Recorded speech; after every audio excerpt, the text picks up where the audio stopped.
I have two kids, so in a bad situation. So the whole journey thing, I'm going out on my own after 10 years with him.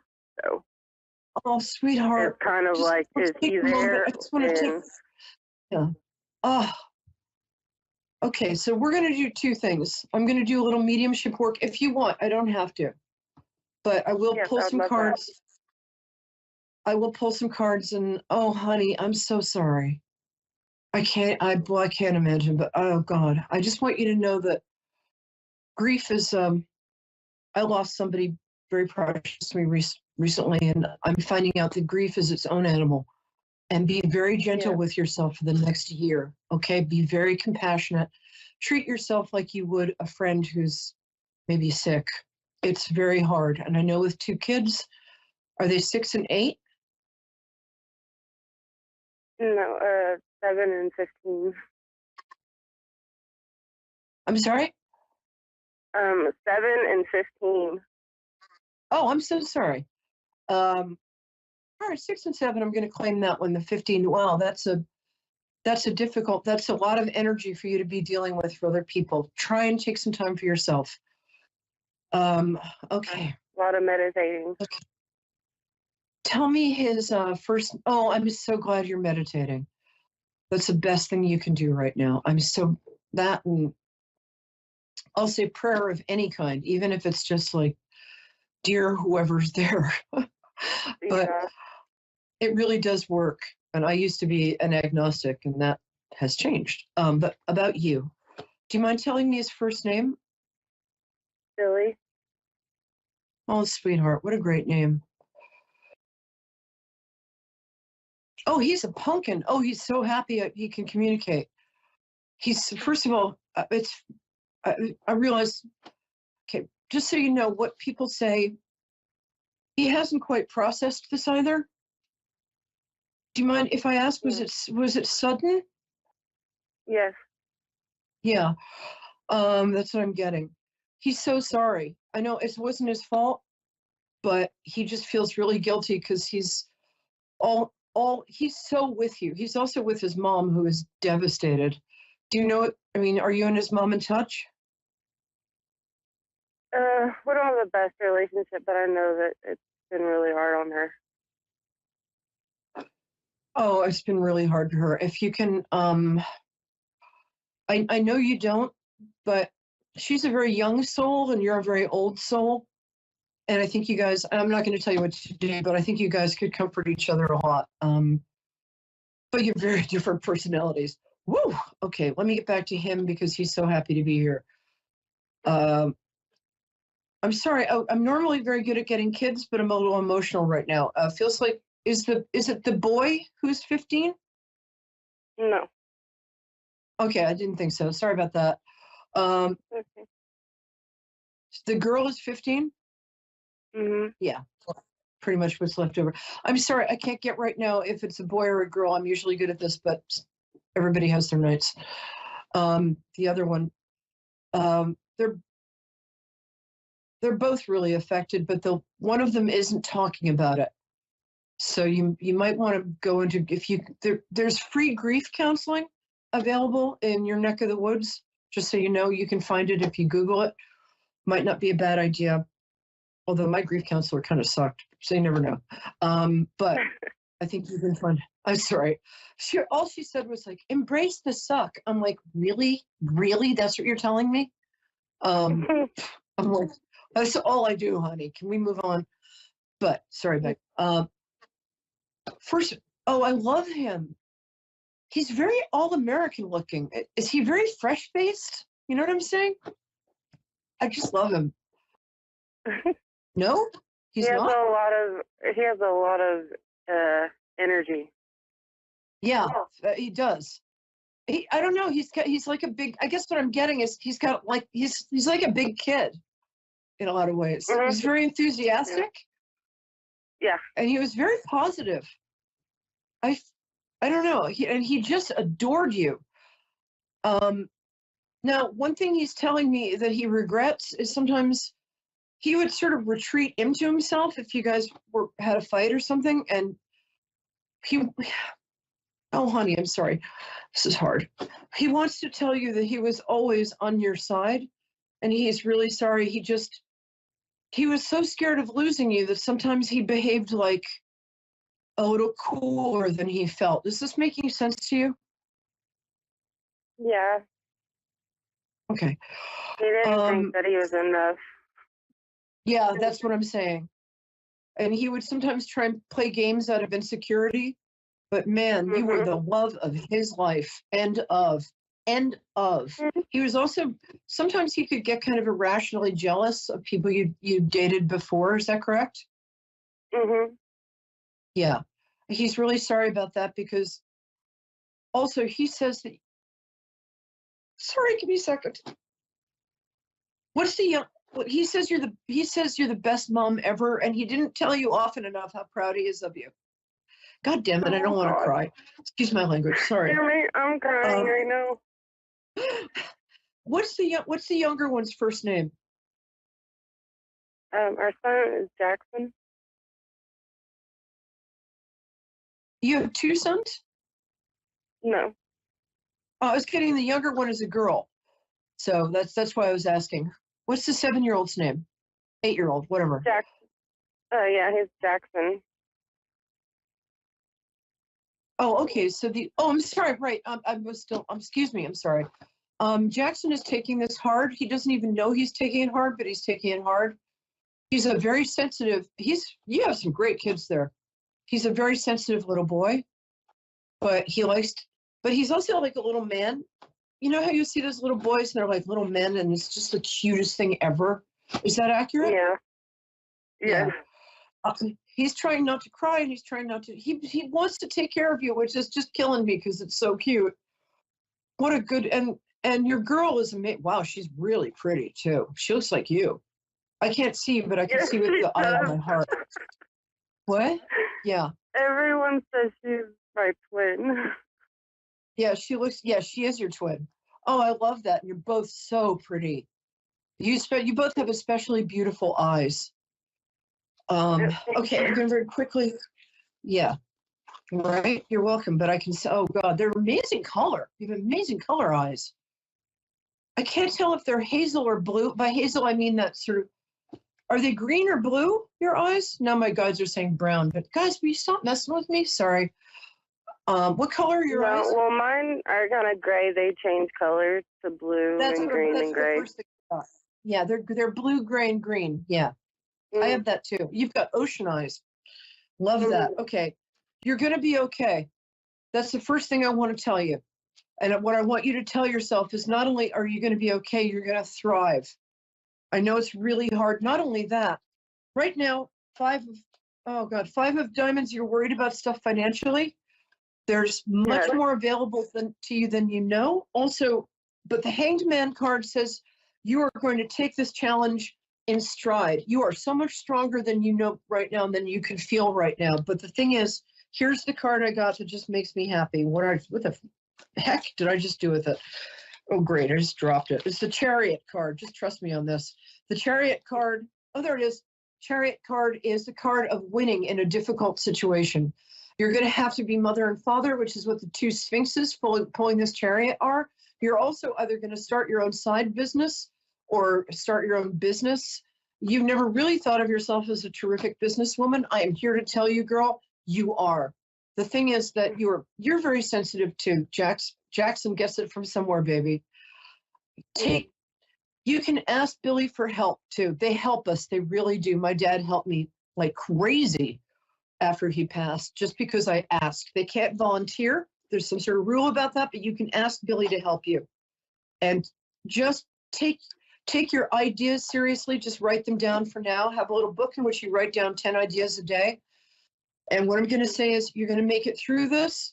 Eventually, you're going to remarry, but I can't even think about that now. But you are going to find a terrific man that's going to come towards you. Not right yet. I know you're in grief.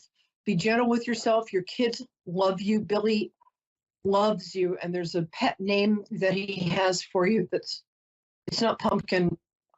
I'm sorry. I'm not sure what it is, but oh God, is it cute? No, it's not Puppy.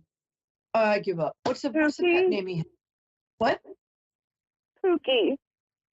Oh, thank you. That's a pumpkin. I knew it began with a Oh P. my god! I'm sorry. Nobody could have known I that. get it. Yeah. Well, I'm good at this is my job, baby, and I'm good at my job. Um, and you know what? I'm just sending you so much love. And I do free readings for people who've lost a spouse or a child. You can contact me at Perry Lyons. I mean, I do them for people on my show who've done that. So contact me at Perry Lyons. That's P as in pneumonia, E-R-I, like periwinkle, Lyons, Lyons. I'm on Facebook. Just go to Perry Lyons or Perry Lyons at Gmail. Contact me. I'm going to give you a free reading. Okay, we got 5 minutes. I'm going to go to my next guest, but I'm sending you love and support, and you're going to be okay. Just know that. Please know that. God's got your back, baby. Mwah. Just a huge hug. And you're so great. Thank you. Thank you. Oh, I get the most amazing people calling in this show. Is the nice person who was on the line before still there, baby? You still there, Pumpkin? Yes. Oh, great. Hi, Katie. Thank you for being here. Hi. All right, we're going to talk really fast because I'm a New Yorker and we don't have that much time. And you're a very deep girl, aren't you? When's your birthday? What was that? When is your birthday, my angel? That's how I connect to people. Just tell me the day and date you were born. Like, April 16th. oh, April 16th? Oh, wow. That's my best friend's birthday and my, one of my best friends and my ex-fiance's birthday. But I still love you. And that's the day that your article about me came out. So this is my favorite day in the world.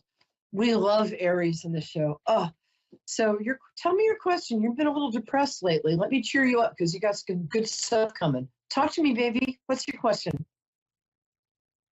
I don't know. There's a lot that's been going on. And Yes, there is. I just don't really know which way to go. Okay, take it. First of all, did you hear the deep breathing thing that I taught the other woman before, where you breathe really deeply and then you let the breath out like this, like you're blowing out a birthday candle? When you start to feel overwhelmed, which is your main problem right now, I'm going to get to the fortune telling part in 1 second. I want you to do that breath 3 times, every time you feel overwhelmed. And remember, how do you eat an elephant? 1 bite at a time. And you're right, you've got stuff going on financially, relationship-wise, family-wise. It's a lot, but you're going to get through it because, darling, you've never met a challenge you couldn't overcome. If you look at the evidence from your past, you'll see that everything you thought was going to kill you just made you stronger. So I'm going to tell you that right now. And let me pull some cards for you. What I'm getting for you here is, oh, honey, these are great cards. But yeah, right now it's a little tough. You're a little lonely. You feel like nobody's supporting you. Is that correct? Yeah. Yeah. And that's really hard. And it feels like some form of payment or something that you were getting has suddenly stopped or maybe is in danger. Is that correct? Yeah. Okay. Sorry about that. Here's what's going to come up for you. Are you invited? If you're invited to a bridal shower, baby shower, or a wedding in the next 3 months, go. Something's going to happen there that's really going to change your life. Also, what they want you to know is this year, this is the earned happiness card. So just before I get to the specifics, I want to tell you that there's a happy ending happening for you by, I want to say June, October at the latest. This card is earned happiness and it's sudden happiness. You're a really good person. You take care of everybody else. It's time to start taking care of you. I think I would look for a different job if I were you. Don't quit the one you have. But you'd be really good. You might even want to learn a trade if you want to go to something like beauty school. I don't know what you're doing right now, but you're really good with people. How many kids do you have? I have 4 3 kids, and then I lost 2. I got 3. Sorry. Oh my God. 3 live with me. So sorry. But my oldest lives with her dad. Oh my God. Well, she really is with her dad, and they're both waving. I only have 2 minutes, but I want you to know that they're both with you. You gave her a beautiful name too. Oh, so beautiful. Oh, honey, you've already been through.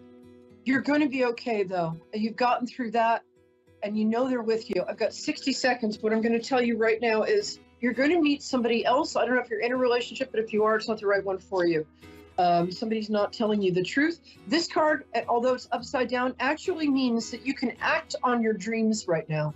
If you have a dream of doing something, there's a lot of angelic support around for you to do that. Right side up, it means like you're dreaming and you're just going to dream. Upside down, it means take action. Just take one action, my angel.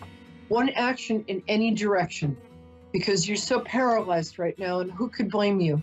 You're such a good person, and you're really deep, and you're really talented. And also, I'm going to tell you, you've got a beautiful face. You're so hard on yourself.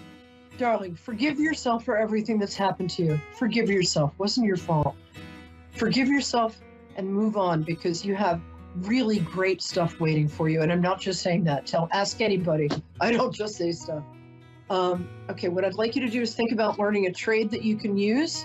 There are scholarships available for things like beauty school. You could make a lot of money doing that. You're a very talented woman. I'm very grateful you called. Contact me, because I didn't have enough time for you, at Perry Lyons on Facebook. Just send me an email. I'll get back to you probably within a week. I'll give you 15 minutes, okay? You're going to be okay. I promise. My heart to yours. And you're in my prayers, and you're in my Buddhist chanting. Both.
You're listening to A1R Psychic Radio, Earth's #1 psychic radio network, and watching Moonstruck TV and Lightning Television. Welcome. Time for Jacqueline Close-Moore Live with Jacqueline Close-Moore. Jacqueline Close-Moore. Live from jacqueline.com.au. Connect direct. In North America, dial 888-454-2751. In London, 20-3519-2158. In Sydney, dial 02-8488-3147. Or online, contact us through our Facebook page, facebook.com/psychic radio. Or one of our websites, askoneradio.com or moonstruck.tv. This is Jacqueline Close-Moore Live on A1R, the Ask One Radio Network. Hello and welcome to the show. I'm Jacqueline Close-Moore and you're on A1R Psychic Radio and Moonstruck TV. Coming to you live from my office in Melbourne. I've done a bit of refurbing. I've brought my painting in. Some of my books are here. There's more to arrive. There's actually a suitcase over here of just lots of books. It was very heavy. I had to push it down the street with great emphasis and manual labour. Which is okay. I mean, but I'm not sure that I would have gotten that into a 20-kilo bag at the airport. Let's just put it that way. Would have set a few sensors off, including the back tail light of the car. But anyhow, where have I been? All right, well, where haven't I been? I've been moving my son to the country. He's got a job out there. I'm enjoying being able to go back and have a restful weekend away from the noise, out in the WOPs, as they call it in New Zealand, or in Australia, the outback. Well, we don't really use that word much here. It's just people like to think we use that word. It's a bit like other things about other countries versus Australia and why we're called the lucky country and down under, but I'll leave that for another time and your imagination probably. But yeah, so let's talk today about if you're wanting a reading on my show on this station, it's probably best to inbox me on Facebook under Jacqueline Close-Moore Live, or go onto jacqueline.com.au and just click on the radio show part and or just send an email through there, just because I have sound issues from my end with taking your calls, but more than happy to respond to emails and do a reading that way over the air, read them out. Also, if there's topics and areas you want me to cover, happy to do that. But today, just wanting to talk about, like, how do you know where you're meant to be in 2023? Yeah, like where's your intention at? What's it doing? It's a 7-year, it's a year of the rabbit. It's a time that can be kind of like go, go, go, go, stop. And sort of this time of at times wanting to hibernate or, not necessarily be out amongst people, and then also yet wanting to spend time with family and these sorts of things. So, I think it's just really good to start the year by setting your intention. Sometimes people just don't have a plan. And remember the old saying of failing to have a plan is planning to fail and all this sort of thing. And I don't know, I mean, some people can get through life fairly intuitively without a damn clue, can't they? And they just have all the luck in the world. And then you get these people who have to strive for every little bit and they go, why is that person having such a good time? It's like, well, they might be very lucky. And yes, that could be annoying to you who doesn't seem to have that much luck, but we can make our own luck through our decisions. And, we can also make good luck or bad luck, if you want to call it bad luck. I was recently asked by a client, they said that they felt they were cursed, and complex area. It's very rare, actually, that real curses are happening with clients. I mean, out of the clients who might tell me that they're cursed, I feel like maybe 80-90% are not so much cursed as they are, like by someone else, as they are by their own attitudes. And that's saying that, I do understand completely that people can send you negative vibes, yeah? You can kind of also have a street with the worst feng shui, like just really disgusting. You might even have, I don't know, poltergeists walking through the house and rearranging your furniture. I mean, that's not going to be pleasant. Fair enough. Um, but when people talk about feeling like they're cursed and that this has been carried down through generations and all this sort of thing, it's a curse. If someone's trying to send negative juju your way, it's much easier for them to achieve that and have their desired result if they're trying to cause harm to you, if you're buying into it. So if you're kind of approaching it with a loving energy of, that doesn't mean I love this person who's sending me a curse. I mean, I actually do that kind of for humorous reasons, but I'm a bit subversive spiritually, right? Maybe you don't want to send love to that person because you're probably not going to feel like you love them and it's going to come off a bit weird. But in my weird humor, I can get away with doing that and has really positive effects. But I think the first thing is not to buy into the fear. The second thing is to look at what you can do to unhook any connection with them. So is there some part of you that's also annoyed by them that you're going, I really don't like them either? And I'm feeding that vibe with my anger or my fear and anger. Let's unhook that. Let's detach that. Maybe that anger is quite righteous in a way. I mean, we can have righteous anger. That's okay. But what do we do with it? It's what we do that may or may not be the right thing. It's okay to be upset or angry or fearful, but what are we now going to do with that? Are we going to sit in that fear, build the fear further, get angrier, start a tit for tat battle, like the pendulum swinging back and you're throwing it at each other, which only makes it swing more, by the way? Or are we going to sit back? And I really think in 2023, it's just a really good thing not to react, but to pause and then respond. Like, what do we really want to do with this energy? So, for example, if someone sent me some bad juju, I just go, thanks for that. Look at that energy coming my way. You've put so much thought into that. I mean, obviously it's angry thought. Sorry for peeing you off that much, but clearly I've done something to annoy you, or maybe you're just constipated. I'm not sure, but thanks, right? Put a lot of energy into that. So here it comes, all right, feeling that. And then I'm going to transform that energy, turning it into like a ball. I'm just going to mold it round, yeah? And I'm going to take it from a negative energy to saying to the energy, thank you for coming. I know you were sent by Bob, Adam, I don't know, Georgina, whatever. Sorry if any of you called that and watching me and have no ill will, but anyway. So here's this energy, right? I'm going, look at you. All right, well, I'm going to change your intent. I'm going to change your intent from what they sent it in and circulate that around and change the intent. Say, thank you for sending that energy, Bob, Georgina, Adam, whoever, I don't know, Rumpelstiltskin. Thank you for sending that, putting all that thought into me. I'm now transforming this energy into love. Lashings and lashings, perhaps. Love comes in many forms, doesn't it?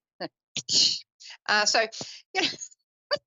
I'm going to turn that into love. I'm going to just, it's a bit like, you imagine, an air conditioner, right? It's like sucks in all the hot air and then it brings out the cold air, and then round the back it sends that hot air out. It's a bit like people who are upset for the wrong reasons of maybe having hot air themselves. So, you're sending that out and you're changing it, you're transforming it. So now we've got the cool air happening, which is ideal if it's summer. If it's winter, we might want to change that to the heater that draws in the cold, turns it into warmth. But so you can transform this energy. You don't have to sit with that energy remaining as it is. You can even set up a lodestone. And that's where you go and ask a stone. I know it sounds completely bonkers, but then a lot of spiritual stuff is kind of intangible, isn't it? But let's just play along with this, right? So you get a lodestone, you make sure this is the right one for you, and you just put it on top of 2 twigs or 2 pens so that the air can circulate all around it, underneath and through. And you turn that into your air conditioner, only your energy conditioner. So the crap energy that's sent to you is then directed to the lodestone instead of you. That energy that's being sent to you goes whirring around in there, maybe compresses as it's clearing, until you, completely forgotten this, feeling nice and peaceful. Then all of a sudden one day you're going, oh yeah, that's right, the lodestone.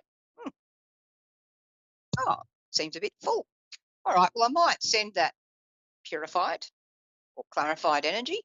I might send that out as loving, healing energy, to people in Turkey, for example, who've had a horrific, earthquake and all this sort of thing in Turkey and Syria.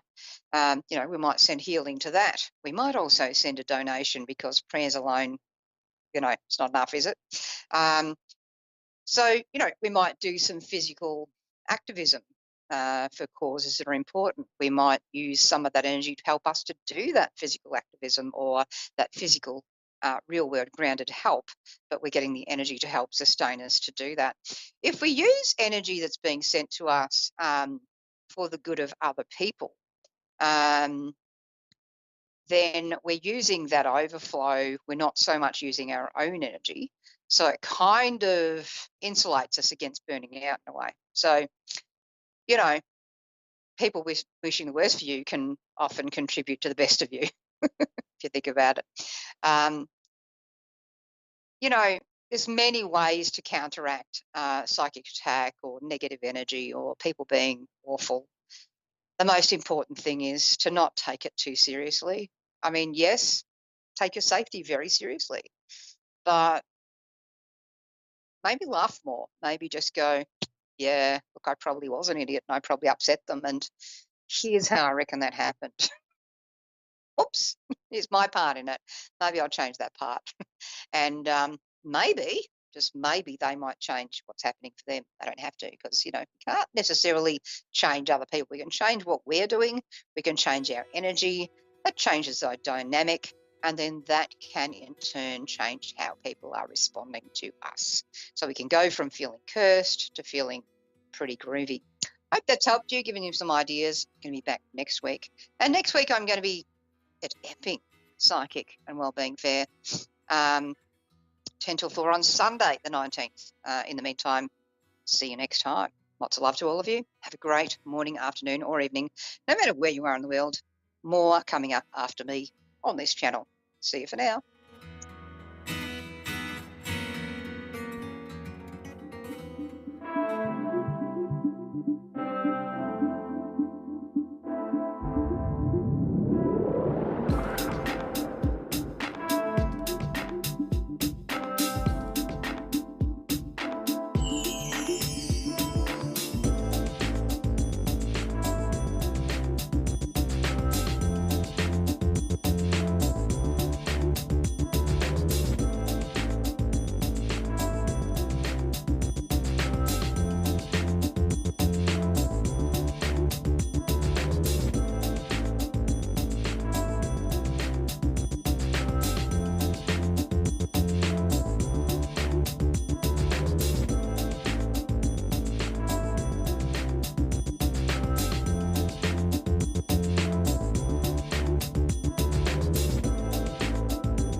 You're listening to A1R Psychic Radio, Earth's #1 psychic radio network, and watching Moonstruck TV, Enlightening Television.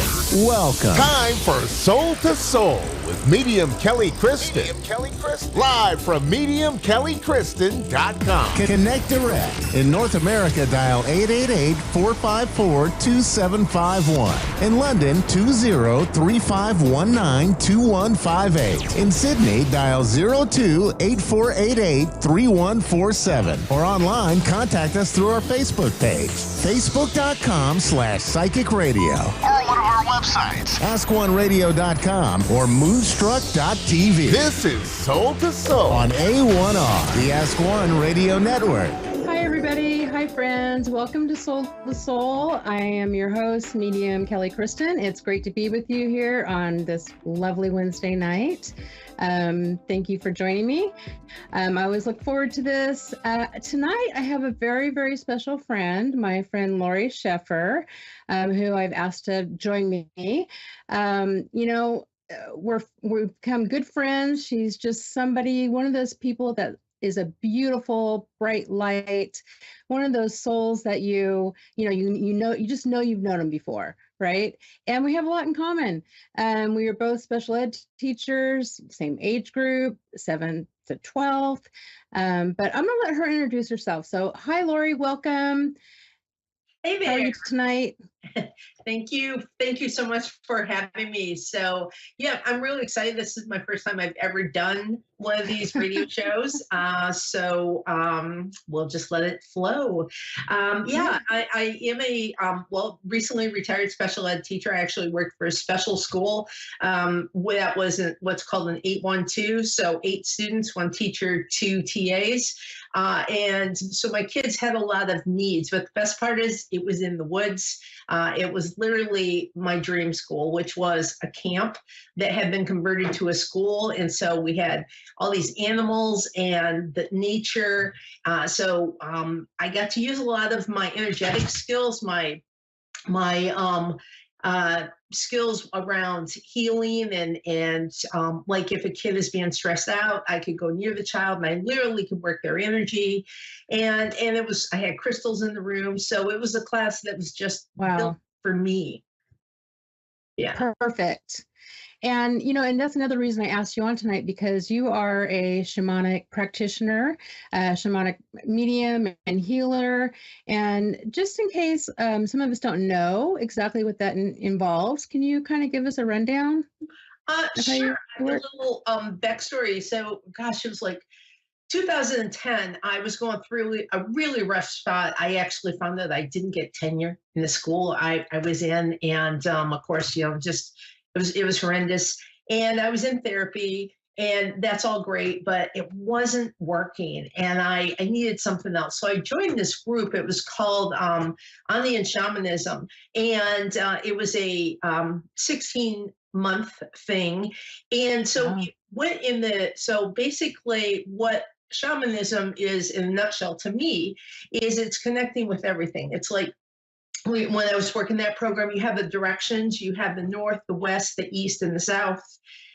You have the upper world and the lower world. You're working with, and that doesn't mean like good and bad. It actually means like the lower world is Pachamama, that's Mother Earth.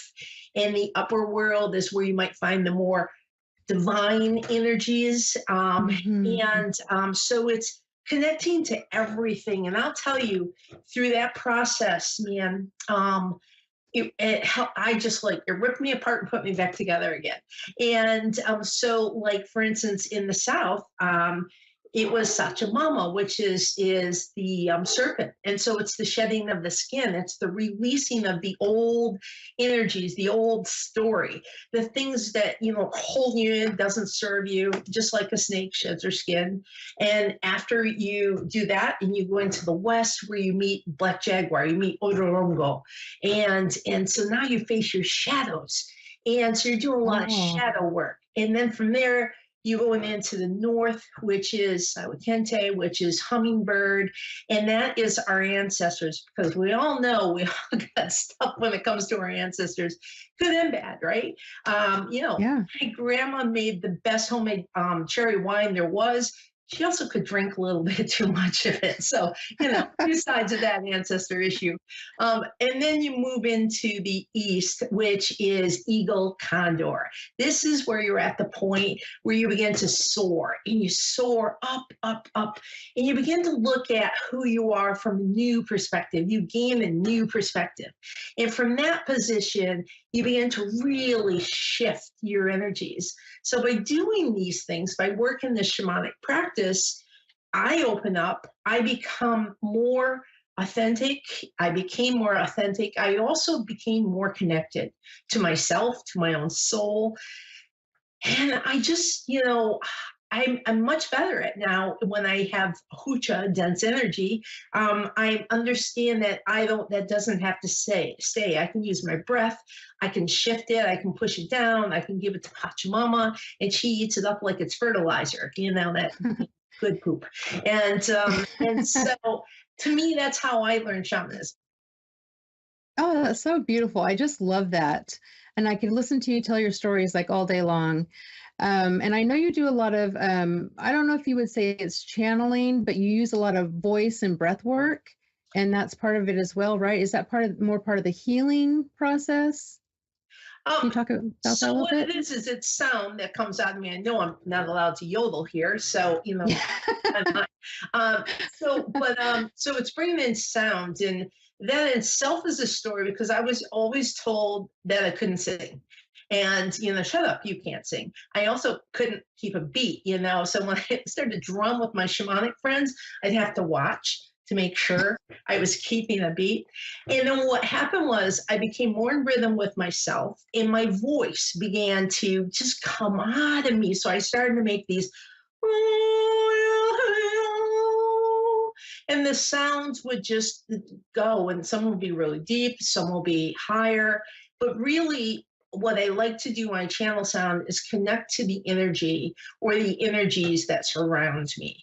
And then through that, create a very unique song that's unique to that moment, that sometimes is just channeled in from the ancestors, from lots of beautiful ones and many, many different traditions.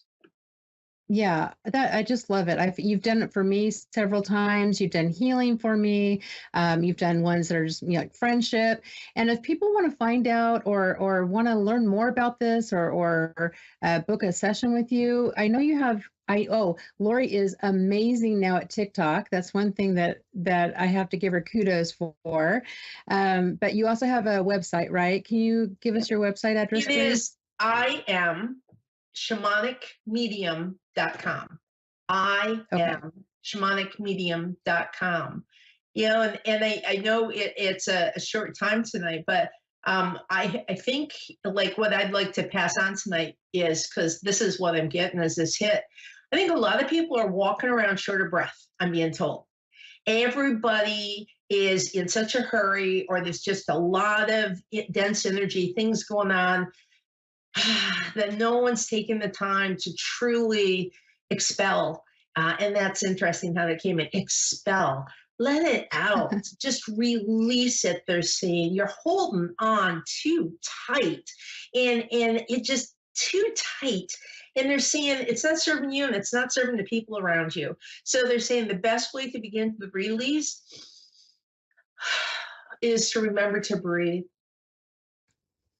Yes, that is also beautiful. You might be picking up on me, right? Sometimes I feel like that all the time. One of the things I also want to talk about, though, is kind of my theme for the year is how we can make our light shine brighter, the light that's our soul, so that we can shine our light bright, and what we put out there, we attract back. Do you have any advice or do you do something that makes your light shine bright? What I do is I don't project, first of all. When something's happening, I refuse to project. Like when the kid's being really bad in the morning and your coworker says, oh, it's going to be a terrible day. And they go, whoa, it's just right now. The rest of the day is going to be this way. So projection plays a large role in that, allowing the joy in.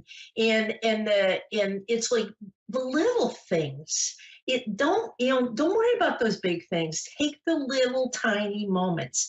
In those little moments, right? Just the little moment. Maybe the silly little joke your nephew told you, and later in the day you're like, oh my God, he is so silly.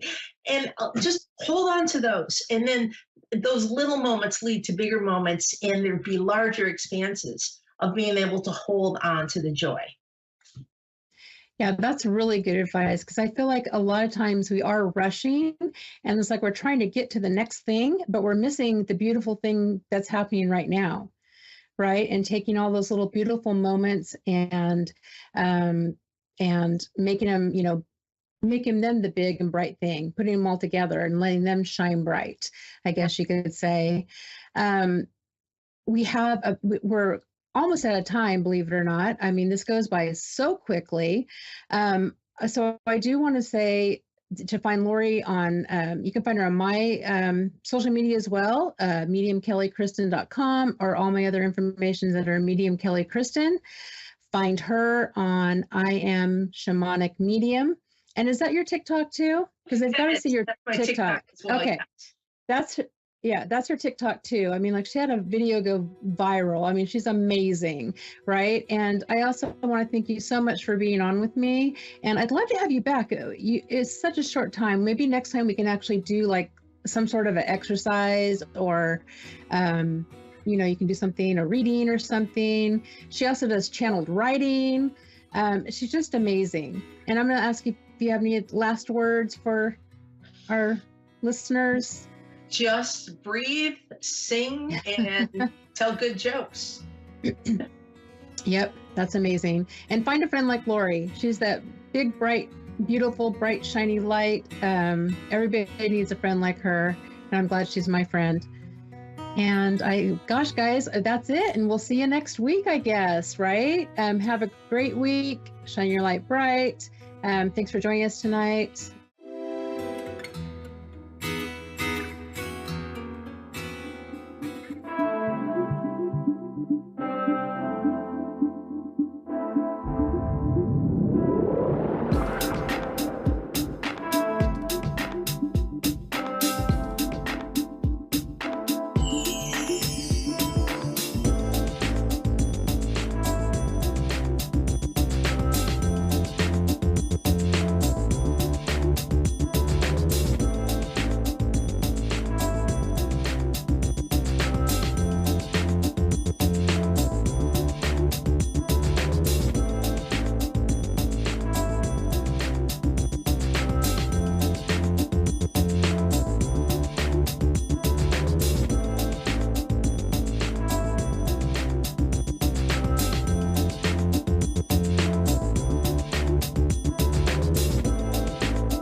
listening to A1R Psychic Radio, Earth's #1 psychic radio network.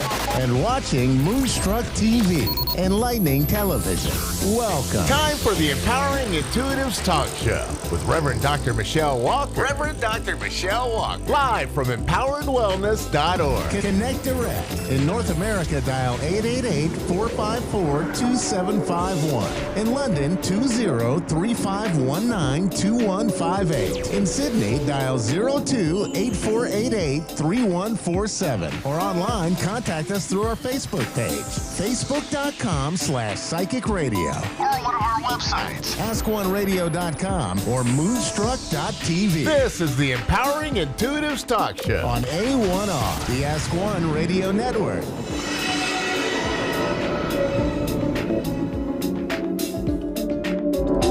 Hello, everyone, and welcome back for another episode of Empowering Intuitives. And I'm your host, Reverend Dr. Michelle Walker, and we're here on A1R Psychic Radio and Moonstruck TV.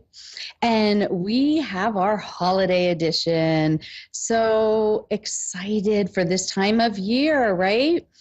Yesterday began the winter solstice. And for those of you that don't know what that is or are a little bit curious about what are people talking about, so it is the return of the light. And, you know, every day Spirit does communicate with me about our morning inspiration on Facebook.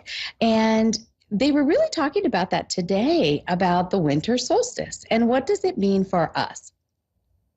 So winter is normally a time where we do internal reflection, right? It's a lot of inside work and creative projects and things like this. The winter solstice is the beginning of the returning of the light. So we're heading back to more and more of the light during the daylight. And over the next couple of days is a very, very powerful time for us to manifest the things that we want in our lives. So be purposeful with the words that you use, with the things that you're thinking about. This is a great time as we're coming to the end of this year and the beginning of next year. It's also the perfect time to do a vision board. And if you're not sure what that is, you can always look it up. But vision boards are amazing. They're a visual representation of what it is that you're trying to manifest in your life. And you can do anything on this vision board.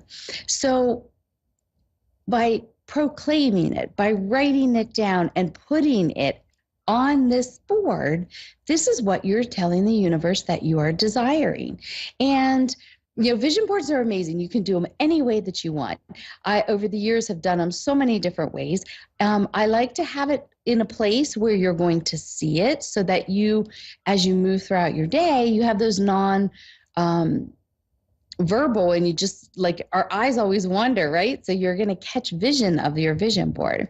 So I like to put it by workspaces, wherever you sit in your home, maybe to watch TV, something like that. I put it on the whole wall, and I have a huge spread on the whole wall, which I love. But on your vision board, this are the things like this. If you're wanting a relationship, put it down on paper, what kind of relationship that you're looking for, and be very specific. If you are wanting a new job, put down what that looks like and feels like. The more information you put, the clearer that can be. You may want to purchase a new home or a car or travel or whatever you want to put pictures, put words, put lists. Anything can go on your vision board. That's the beauty of it. You can't do it wrong. And it can always be changing. You know, as I look back on some of the vision boards that I have done, some things manifested pretty quickly. Other things took many years, and they were on my vision board for several years before they came to fruition. So trust that they work. They're very powerful. And it also helps you get really clear. How do you know if you have found what you're looking for if you don't even know what you're looking for, right? So it just helps you get really clear. So take your time over the next couple of days. Be very purposeful with the words that you choose, the actions that you choose, and it's also a great time for healing. Remember, the holidays, a lot of times people have these unresolved wounds or grief or whatever, or loss, sadness, and it's a really good time to remember that we're not only manifesting things to come into our life, but it can help us manifest healing. So think about that, if you will. All right, guys. We have a caller with us. We have Jenny in Canada. Hello, my dear. How are you? Good. How are you? I am doing well. Thank you for asking. Do you have an area you'd like us to look at for you? Actually, just a general outlook. I'm dealing with some health issues, and I just lost a friend today, and just a few things that are going on in my life. So, okay. I pulled a card for you, and this is talking about taking a leap of faith, breakthrough, freedom, and new beginnings. So I love these frequency cards.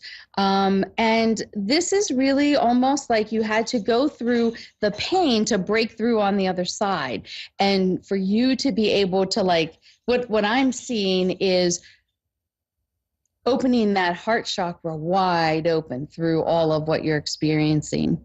What they're telling me is that this past year, I feel like several things have come into play for you that maybe have not worked out quite as you wanted, and there was a lot of dissatisfaction with that.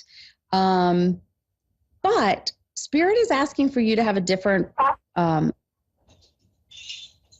perspective on it, and they're wanting you to look at how it's helped you grow instead of the things not working out. So it's all about perspective is what they're telling me. Does that make any sense to you? it does, yes. It does, actually. The last year, I've actually been diagnosed with COPD and emphysema. And in the last 5 years, I've lost my boyfriend, and just a lot of different things going on with health issues, and just lost a friend today. And I'm so sorry to hear that, my dear. Spirit is saying that this is your wake-up call. This is your new beginning. And you have the power within you to heal those lungs. You have the power to change things around. What I feel like you need is some definitely emotional work, something called myofascial release. I feel so much tension within the physical body and inflammation. And so they're talking about changing diet as well and not substituting smoking and things for food. It's a hard reset is what I feel like they're asking for you across the board. How are you dealing with your physical health? Getting energy work like Reiki, medical Qigong, polarity, myofascial release, getting those kind of treatments on a regular basis can help move the issues out of the tissues. I'm also hearing about Louise Hayes, and Louise Hayes has some very powerful books out that can help with whatever is going on the physical level. It gives you the emotional equivalent for you to work on, because everything that is going on in the physical has an emotional and a spiritual component. And we don't always understand how they're interconnected, but they always are. So remember, and we're going to focus on the lungs here.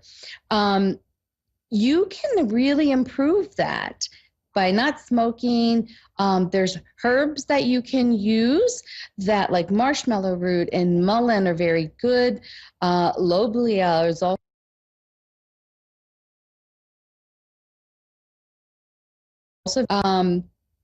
setting intentions before and you drink that tea. And there's lots of recipes out there, but I feel like making different changes on how you're doing that is the most important thing.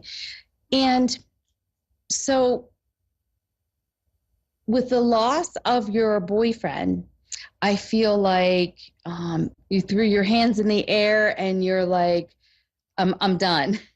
Does that make any sense? Yeah, it makes a lot of sense. And that's okay. They said that's okay. You need to heal that. And that's going to be a slow heal for you, because I feel like it goes back to one of the lessons that you're here to learn in the physical, which you have seen over and over with different relationships, is abandonment. Do you understand what I mean by that? 1,000,000%. Yeah. Okay. And that's a hard pill to swallow in the human form. When we're on the other side, we think, oh, we can handle that. Oh, yeah, we'll be able to get that lesson. Yeah. When we're here in the physical form, it is very difficult to experience all of that. But Spirit is asking and wanting you to know that things are happening right on time for you, believe it or not. And you are learning that you have everything inside of you that you need to care for yourself, to show up for yourself every day. Give yourself credit. Stop the negative talk with yourself because your life didn't turn out a certain way. We have to grieve the loss of what that was and be grateful that you do have everything that you do have. Does that make sense? Yes, it does. I have 2 children and they're my world, and one's going to university and the other one's getting ready to graduate here in a couple of years. And it's basically the only reason why I have 2 hands, 2 eyes, 2 ears, 2 each, 1 earth. So. Well, what Spirit is saying is over the next couple years, this is your intense healing time. By the time the younger one moves out or moves on or goes to university, huge shifts for you, as far as that will be more your time to step more into the things that you're wanting to do for you. Right now, it's really learning and seeking out people that can help you truly heal at the core level. And I also feel like some past life regression therapy may be very helpful in helping you understand the depth of some of this stuff. So that may be another resource for you to seek out. But they want you to know, I have like a grandmother like energy and spirit coming forward, and she wants you to know that you are very well protected. You are like, and I feel like this she's like the monarch. She's like the grandmother energy in Native American. She's like the matriarch. She's stepping forward, and she is like has a commanding presence, and she's talking about you have that same power within you, and you're just learning that. She said, but you are stepping into your power more and more every day. So hand over your burdens and heal what you have to. You have to walk through the dark to thrive in the light, right? We all have to go through that difficulties. But she say, I promise you, you're coming out more empowered into who you are and your commanding presence. So trust that everything is happening as need be. And she wants you to know she sees you. She goes, I see you. I know you. I feel your heart. You have a good heart, she says, and you have a tenacious will about you. And that's what's going to see you through. And she's giving you a big hug. My grandmother raised me. Oh. And she was my mom was 15 when she had me, and I was, my mom was so young and stuff. My grandmother and grandfather. Well, she is so proud of you. She's so proud of you and says you were such a good mother, and she's kind of tough. She's like, no more nonsense. No more beating yourself up, love yourself. Learn to love all aspects of yourself. So trust and know I'm sorry? Made me who I am. She says, no, I didn't. You know, No, I didn't. I just helped you see who you came in to be. Very wise woman. And she's not taking credit for that. She's saying, you did this all on your own, my dear.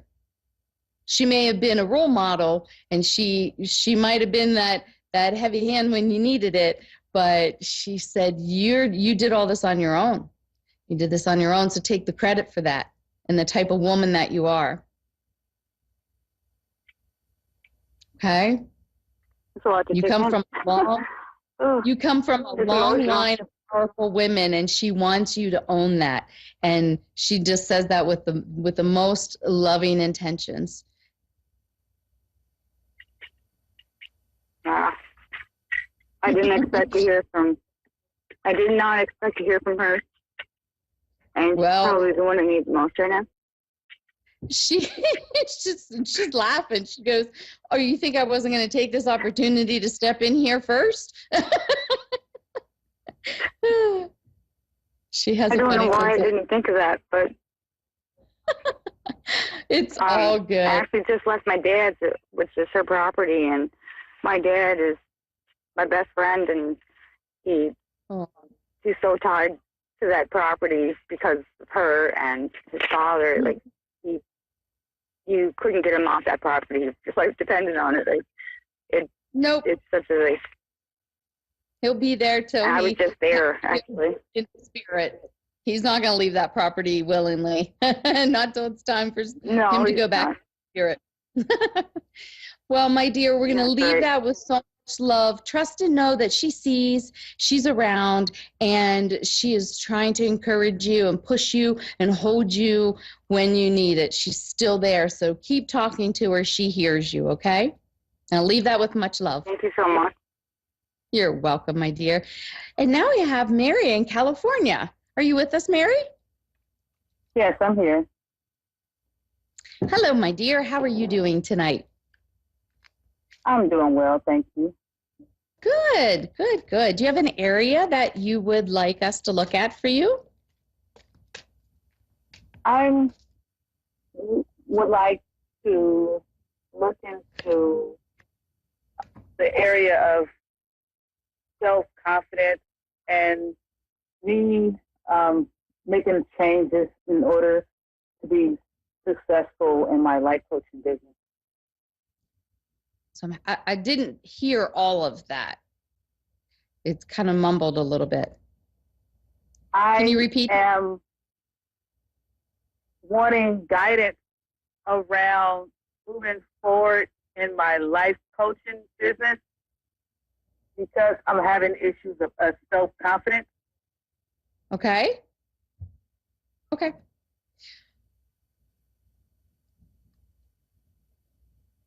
Okay, so self-confidence and around coaching business. Okay, so I pulled a card for you, and this is the Crown Portal, and I love this card. Absolutely gorgeous. All this lilac and purple in here and that gold fire. And this is about unity and separation and divinity.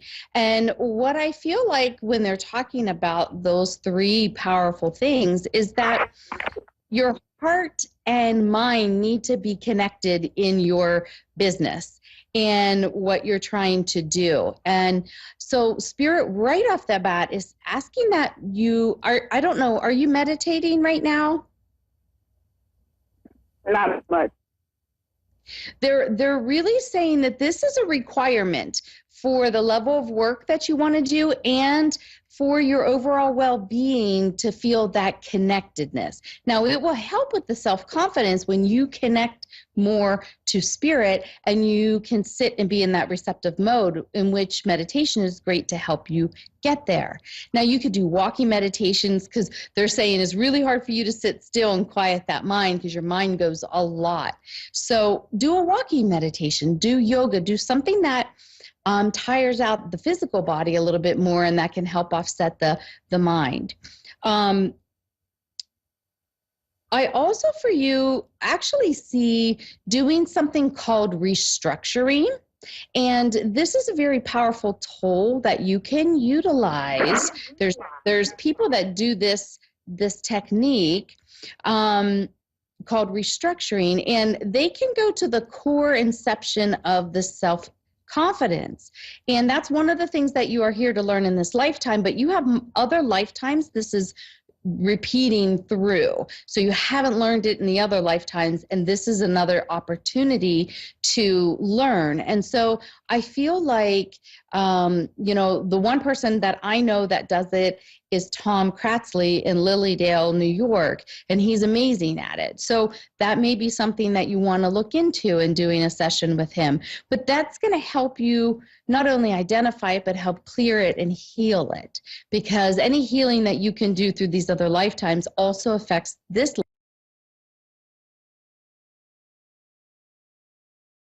life in your healing. So that is one way you can go with it. The other thing that they're talking about is for you to start owning what you do. And you tend to downplay your accomplishments, and like you'll pick out the negative and the flaws really easily. And that's not an uncommon trait amongst a lot of humans, but unfortunately, when you're working on this in this lifetime, that makes it a lot more challenging. Does that make sense to you? Yes. So they're telling me that to help with your self-confidence and with your coaching business, they want to see you in front of social media, doing video blogs, doing, YouTube videos, doing something like this where you're getting your face out there and you're building your confidence doing it. And it may be something that you go slow and do. Maybe and there's lots of different social media platforms for which you can do this. TikTok, Facebook, you can do it on podcasts, you can do whatever resonates with you. But they want to see you you're very knowledgeable, but you don't always trust what you're getting. And you're very intuitive. So you're receiving this information from spirit, but you don't always trust it. Make sense? Yeah. So a couple other things that they want you to try to do is, one, they want you to try to journal. And the journaling that they would like you to do is at the end of the day in reflection. Times when you felt like you were more confident, when you felt like you weren't, start to identify. Ask your team to help you realize it more in the moment or when things are happening, and then just make a mental note. And then at the end of the day, journal it all out for yourself. If you do this, it's a great way, one, to help you identify and see how often it's happening, how you are handling it. And then when you bring it into self-awareness, that's where you can make change, right? So if you're learning that, say, for example, you're working with a client and you gave some advice, it didn't work out the way you wanted, how do you handle that? Are you going to beat yourself up from here till Sunday? Or are you going to say, okay, we have a backup plan. We have plan B, C, D, E, F. Okay. Like they want you to set yourself up for more success that way. Does that make sense what they're saying? Yes. Okay. I see you really working through some of these personal self-love and self-esteem, those things, over till June. I feel like from now until June, really heavy work and the power to really transform your life and the way that you're experiencing those things. Have you ever been interested in listening to Tony Robbins or going to see Tony? Yes. Okay, because they're giving me this validation that he could really help you. His techniques with NLP and different things could be very, very helpful for you. So you may want to consider getting on one of his programs when they do them, like live. I feel like if you put that into it, you're going to get a lot out of it. And they want you to kind of like be like that researcher where you're not going to judge yourself, but you're going to really identify what's going on. So, for example, you know, if you know that you have an issue with public speaking and you have a lot of fear or this or that, then what they want you to do is identify what is going on, and then they want you to look at ways to help you overcome it, right? You're going to write down some goals. You're going to write down some mini goals that you can do. One could be getting your voice out there in a different kind of way. One would be maybe doing a video blog, doing a 5-day posting for 5 minutes, a video about whatever topic that you want. Like they want you to be creative and have fun with it, but they want you to make little tiny accomplishments that you can be like, yes, it was uncomfortable, but I did it and I moved through it and I was successful. They want you to set yourself up for more success.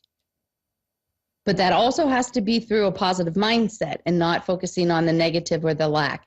The other thing that they're bringing up quickly is that, now, do you listen to Abraham Hicks? I used to.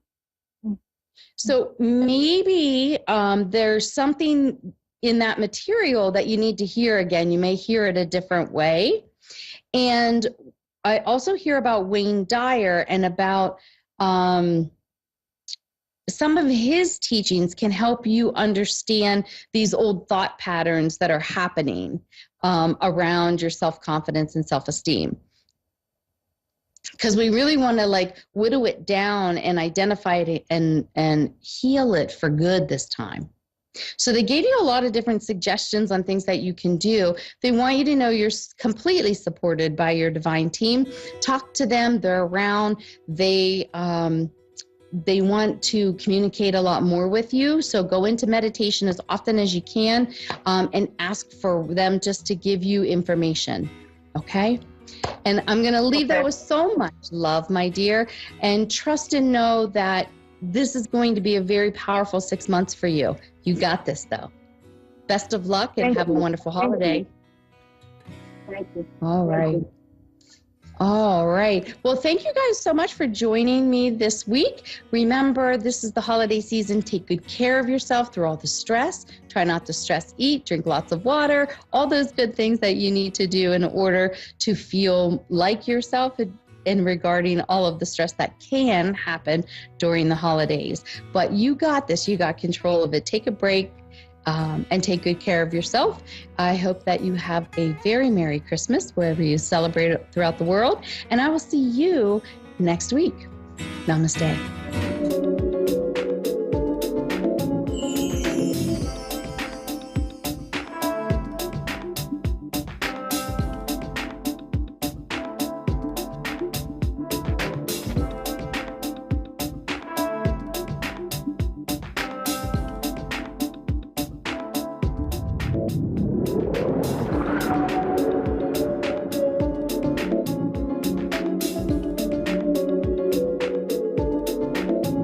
You're listening to A1R Psychic Radio, Earth's #1 psychic radio network, and watching Moonstruck TV, enlightening television. Welcome. And now, Reverend Elliot's Magical Window with Reverend Elliot. Live from magic-works.com. Connect direct. In North America, dial 888-454-2751. In London, 20-3519-2158. In Sydney, dial 02-8488-3147. Or online, contact us through our Facebook page, facebook.com/psychic radio. Or one of our websites, askoneradio.com or moonstruck.tv. This is Reverend Elliot's Magical Window on A1R, the Ask One Radio Network. Greetings, fellow seekers of truth, wisdom, and light, creatures of the universe. This is Reverend Elliot, your friendly neighborhood esoteric practitioner, coming to you live tonight from the city of New York, where we get together every Wednesday at 11 Eastern, 10 Central, 9 Mountain, and 8 Pacific to look through the magical window of the tarot. And here we are in February. Look at that, the shortest month of the year. Actually, this is one of those bizarre things because My father was born in a leap year on the 29th of February, so I've had more birthdays than my father did. I'm older than my father, which is kind of odd because he'd be well over 100 years old by now. But he only had a birthday once every 4 years. And that's kind of sad. I guess that was responsible for the trauma that he carried. I don't want to minimize it, but let's face it, everything is trauma now. Everything is post-traumatic stress disorder and trauma, and I think people ought to just stop, take it a little more seriously than that, because we've all known people who went through hideous traumatic things, and they don't come out the same. It's not the same as being called the wrong pronoun accidentally, but I have literally seen people claim that they have post-traumatic stress disorder from being unpronounced. So, I mean, come on. There are bigger things in the universe, and that's, of course, what this is all about. That's what the esoteric workshop is all about, which is the world. The esoteric workshop is the world. We're here to discover these things. How we can make use of natural magic. Now, there's a good one for you. I don't know if I have a page for that. I've got 100 and something pages at my website, magic-works.com, magic-works.com. But I'll have to take a look at that, because I do have some stuff there about candle magic in a terribly underdeveloped webpage at magic-works.com. And this kind of stuff is fascinating, because magical work is one of the first things that human beings did, according to certain anthropologists. Even anthropologists who aren't certain have proclaimed that this is possible. The idea that, for instance, where'd the moon go? One day it's there, and then it shrinks and it shrinks and it shrinks and it's gone, and then it comes back gradually. That's the cycles of the moon. So we have old religions have new moon rituals. You'll find that the ancient Hebrews, even before they became Jews, when they were Hebrews, and that is now there's a subtle distinction, but it's a fact that they still celebrate in some sects the Little Day of Atonement, it's called, and that is Yom Kippur Katan, which comes before the new moon. The new moon, of course, I see so many things in media and news just ruin it. They'll say things like, oh, no, there was a new moon tonight, so it was bright out. Well, no, the new moon you don't see. The new moon is the one that doesn't exist. Now, I'm going to tell you why I'm bringing this up. Not just because I'm rambling, although I'm pretty good at that, which is to distinguish rambling from conversing, by the way. It's a form of magic, of cleansing magic, and it's probably one of the first that human beings observed, because they observed the tides of the moon. If there are things in your life that you're not happy with, if there are things in your life that you want to get rid of, if there are aspects of your life or of yourself that you would rather minimize, you do it with the moon. You can look at the moon, and when the moon is full, think about those things that you don't like. Think about those things that you want to have go away. Watch the moon for the next couple of weeks, every day. Well, every night. Every night. Because I'm just laughing because I saw a thing in the newspaper, some pseudo-celebrity, one of these people who we're told is famous, therefore she's famous, it went public by saying that when she was little, she thought that the moon and the sun were the same thing. It just got dimmer at night. Boy, we talk about an ice age then.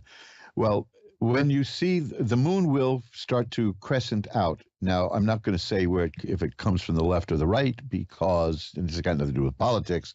There are people here living, I'm above the equator, north of the equator. There are people living south of the equator who listen to this show, and it's opposite. It's different there. It's the other way around. And of course, if it's not, you'll probably let me know. But what you get is you watch the moon from the full moon, it will start to shrink. it will decrease. It will get until it's a slender little crescent. And then when it's gone, that's the new moon. When the moon is gone, it's the new moon. And what you do is every day, every night, you just visualize that as the moon disappears, it takes away from you that which you want it to remove.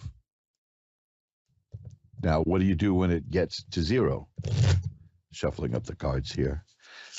When the new moon hits and it is completely dark, then it'll start to grow. And it will grow every night until you get to the full moon again. At that point, while the moon is growing, imagine the things in your life that you want growing to become more abundant and grow. And keep that in your mind. This is the essence of magical work, because it's in the mind. You see, that doesn't mean it's imaginary. Lon Milo Duquette, the great occultist and all-around great musician, and a hilariously funny person, was once confronted by somebody who said to him, "Isn't all this magical stuff in your head?" And he said, "Yes, it is. The thing is, you just don't know how big your head is." You see, that's profound. Please meditate upon that. But after the show, I want you to listen to the show first. Everything we perceive through our central nervous system, through our brain. We're not actually seeing anything. We're perceiving and interpreting the light that bounces off of it. So we don't really know what these things look like. We all agree upon what they look like. But I remember my parents were so confused. I couldn't have been more than 5 years old, because I said, like, here's the thing. I've got a piece of paper that's green, and I say it's green, and they say it's green. But I kept asking them, how do I know that what you say is green looks like what I say is green? This is kind of an advanced philosophical thing for a 4-year-old, but from what I've heard from people who have children, 4-year-olds do tend to drive you nuts, and that's probably part of it. But I still don't know to this day if what I look at and say is green is what you see as green. All you know is that we both, and I know, is that we both agree to call whatever that is green. It may look different to you. So there you go. I mean, it's about perception. And what you want to do is to train your perception. I went through some very difficult times, which I'm not going to go into now, because you can read Charles Dickens and get a pretty good idea of what my childhood was like.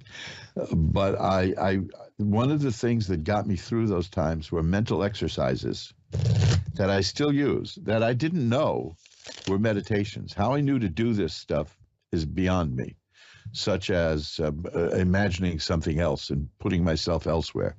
I talk about this about a year and a half ago. I had to go in for an MRI or a CAT scan. One of those, not an MRI. Was it an MRI? Yeah, the noisy one. You know, the one that has the machines banging and pounding and making all that noise. And I pretty much, I fell asleep during it. And when I came out, the technician said, "How did you do that? How did you fall asleep with all that noise?" I said, "Well, I just pictured myself under a big tree, and there was a really loud woodpecker up there banging away and making all that noise." And her face lit up, and she said, "You know how to meditate." I said, "There you go." Now, of course, as always happens with cases like that, when I do something that astounds the medical community, they want to talk to me about that. And they want to write about it, and I never hear from them again. I just never, ever hear from them again. I wrote about this. It may be at my website. I'm pretty sure it's in. I don't know if it's in one of the books I've got, and I'm not gonna run down the list to promote the books. I'm gonna promote one book later, but I did something during a medical procedure, and the doctors were amazed. The two doctors. Now we hear that word amazed a lot these days, but they were. I'm not going to say they were stunned, because I was stunned one time. I was stunned. Something did stun me. A guy punched me in the face while I was standing right in front of a cinder block wall. Trust me, I was stunned. But to be fair, I hit him first. And then I learned one of life's lessons, which is don't hit somebody when you're standing by a cinder block wall, because when they hit you back, you're going to start bouncing. So in 20 years of doing this particular medical procedure, which involved putting a thing up my arm and into my heart, that's a long story, but I said, I'll go to sleep. She said it's going to be very uncomfortable, blah, blah, blah. I said, would it help you if I go to sleep? And they laugh at me. Yeah, been doing this 20 years. Nobody ever fell asleep. And so then next thing you know, I'm waking up and she's saying, how'd you do that? How did you do that? And I explained it to her. And I explained that I write the technique. Now, I don't mean this as a plug, but it's going to sound like one. In my book called Bending Spoons with Your Mind and Other Mysteries of Mind Power. Now, bending spoons is not, we don't do that because we like to destroy property. It's a matter of exercising the mind. And yes, it can be done. And yes, it can be faked. And yes, there are people who fake it, but I'm not one of them. And you won't be either if you get that book and follow that technique. It is doable. If you just go to mojoacademy.org and look for Bending Spoons and Other Mysteries of Mind Power, I think that's sort of the name, but you'll see. Take a look at the cover of that book, because on the cover is the very first spoon I ever bent. I took a nice picture of that. And I mean, I bent it just by slightly touching it, just a slight touch. It just curled up. So she was fascinated, this doctor, because I fell asleep during this bizarre, lengthy, and annoying procedure, as they call it. And she wanted to talk to me about it, because as a doctor, she wanted to broaden her horizons, and I knew I'd never hear from her again. And I never did, because I'm sure that by the next day, she convinced herself that it never even happened. She had a 20-year record of everybody being hideously uncomfortable while she does this procedure. And here I just fell asleep, and I explained to her how I did it, and then she never spoke to me again. So, it's like a psychic one-night stand, I suppose. But that's the way it goes. I think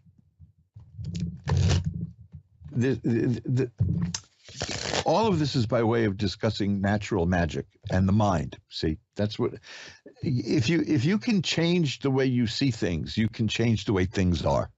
It's really that simple. It sounds bizarre, I know, but I'll give you an example. Next time you're sitting at a table, just wrap the table, feel the table, and know that it isn't solid. It isn't. It simply isn't solid. It is in a constant state of movement. It's just that the way it feels, we've all agreed to call it solid. You see, that's the kind of thing. Now, if you can shift your perspective so that you see it moving, which is a hell of a trick. I mean, I certainly haven't been able to do that, but then you'll see things very differently. And magic is so natural and intrinsic to the human soul because it started with the moon. It started with the spirits of the lake. It started with the spirits of the tree. It started with the spirits of the vegetation. You know, a lot of medicine is based on nature. They laugh at oh yeah, well, you want to go back to the days of using leeches? Okay, fine, look it up. They are using leeches now. They still are, because they found that leeches have an anticoagulant that they spread.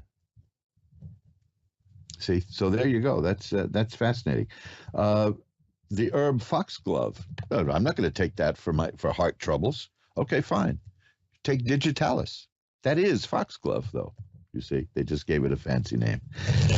So this is by way of saying that this stuff is completely natural. It's intrinsic to human beings. You don't have to do it, but we all do it to some extent because we all have a lucky coin or which is a talisman, an amulet, things like that. And for the next hour, we are going to bend reality just a little bit using the trusty deck of tarot cards. I'm using the Hans and Roberts tarot, by the way. That's one of my favorites. It's small too. I don't have much space right here, but it's based on the Rider-Waite deck, and you can look it up. It's a nice solid tarot deck, and it's been in print for years and years and years, and it's beautiful and colorful, and it's easy to understand. And if you want to know about how to read tarot yourself, look for my book called Reverend Elliott's Magical Window, just like this show. It not only is a book that explains tarot cards, but it comes with a CD that has actual readings on it. I guess I'll have to update that at some point, maybe put like a thumb drive in there instead of a CD. If you have any opinion on that, let me know at asktarot@earthlink.net, because I know a lot of people don't use CDs anymore. It's, I have cylinders here for record players from the turn of the 20th century. I mean, that's old-fashioned. But I never thought I'd live to see the day that CDs were considered grandpa's material. But there you go.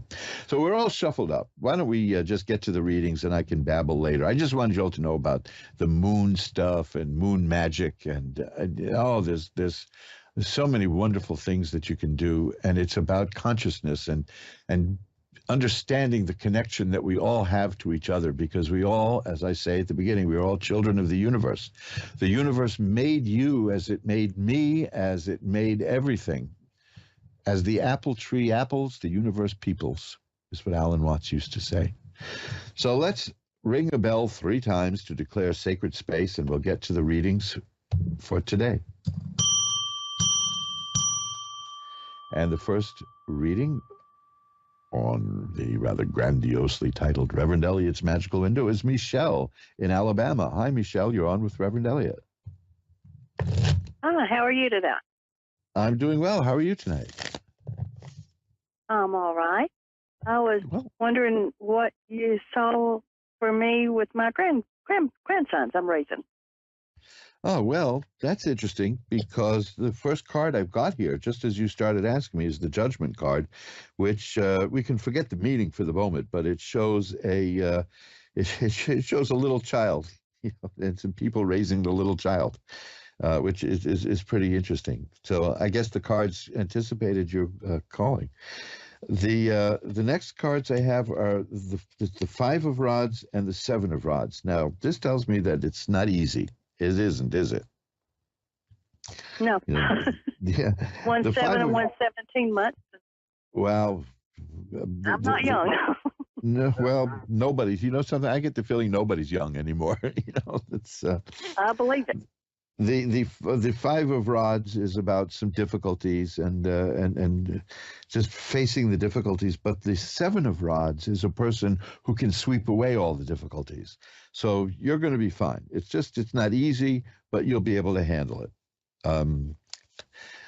Be sure, this is the 4 of Swords. It's a card about taking time out and resting and letting things kind of percolate and grow.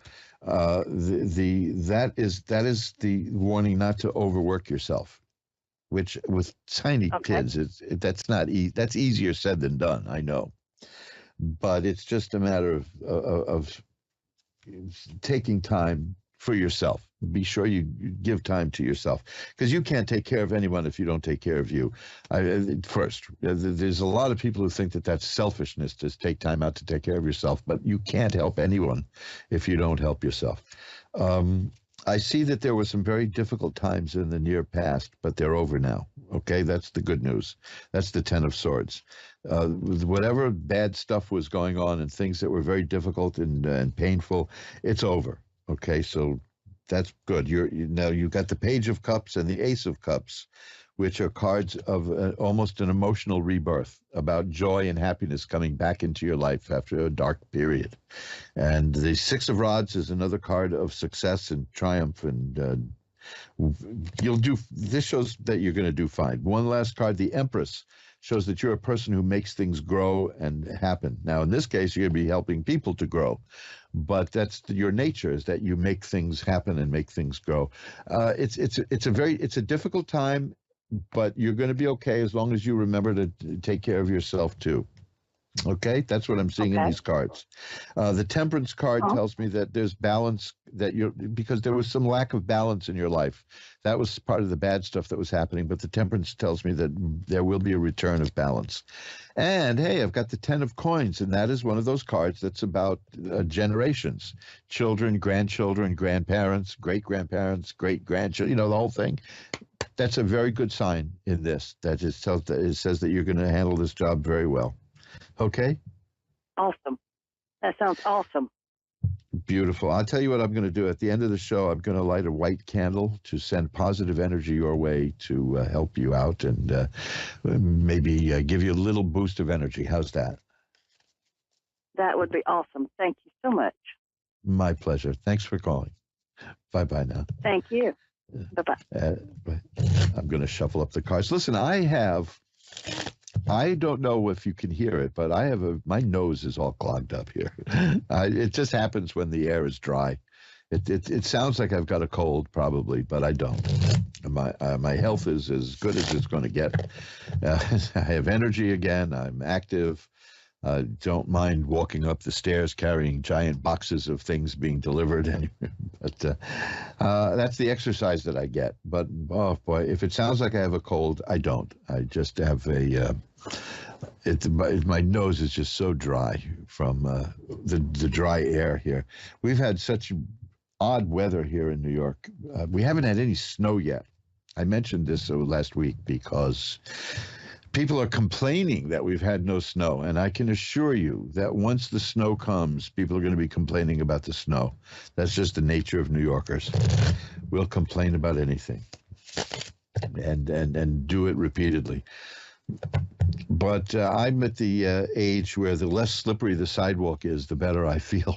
That sort of crept up on me. You know, we go from being little kids who can't wait for the snow, and we run out with shovels, and so we get to this point where we don't pay any attention to the snow.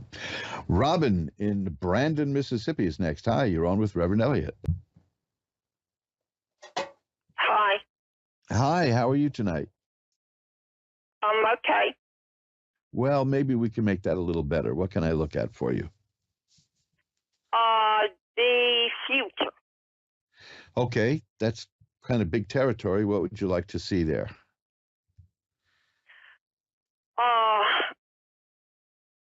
Romance and what's ahead of me.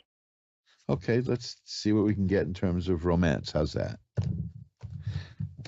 I will shuffle them up now.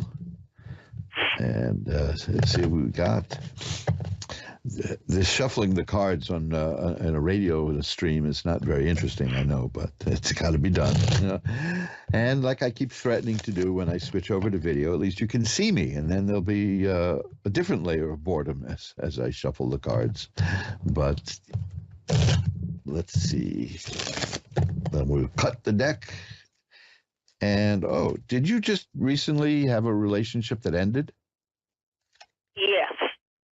Okay, this is important because that's what this is about. There's a card called the Five of Cups, which is cups are about affairs of the heart and emotions and romance.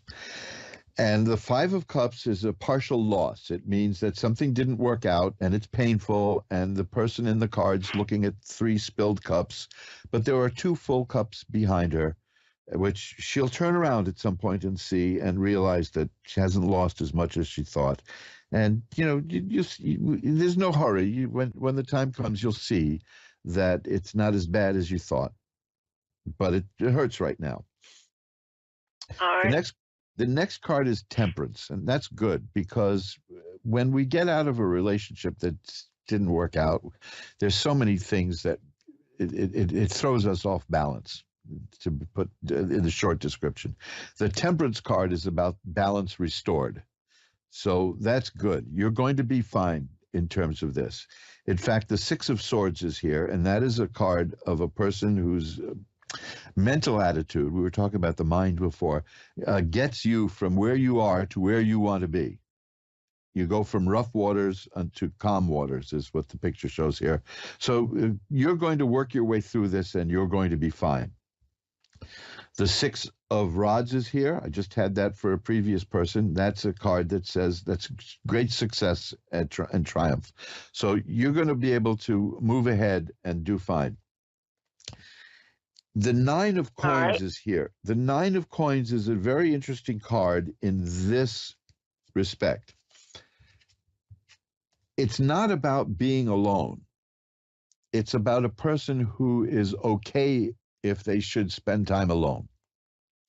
Some people think that that means like you're going to be a hermit and be alone and not have anyone in your life. That's not what it means. It means that you're going to find, you can find comfort. You don't need somebody to complete you. Let me put it that way. And when you get to that point, you have the Sun card, which is health and happiness and healing and growth. And after that, I have the Four of Rods, which indicates a happy relationship, a happy home, all kinds of good stuff. So what I'm seeing now is, yes, there will be romance and relationship and love in your future. Right now, you're kind of a little still shell-shocked from what happened in the last attempt. But you're going to get over that, and you're going to come out of it much better and stronger. Okay? All right. Do I see anything coming for you soon? Yeah. Wow. Yes. Okay. Yes, I do. I sure do. I have the Lover's card. I have the Page of Cups, and I have the Five of Cups. The cup cards, again, about relationships and love and emotion. The Page of Cups tells me something new in terms of romance is going to appear in your life. The Four of Cups tells me it's going to be something that you're not expecting. It's going to come from someone you didn't even expect to see. So that's good. And the Lover's card, of course, that speaks for itself. So don't count yourself out. You're just you're still a little bit under the influence of a previous relationship that didn't work out. And when that settles down, and it always does at the right time, so you don't have to force yourself, it's coming. When that happens, you'll have a nice new relationship, and it'll work out very well from what I see here. Okay?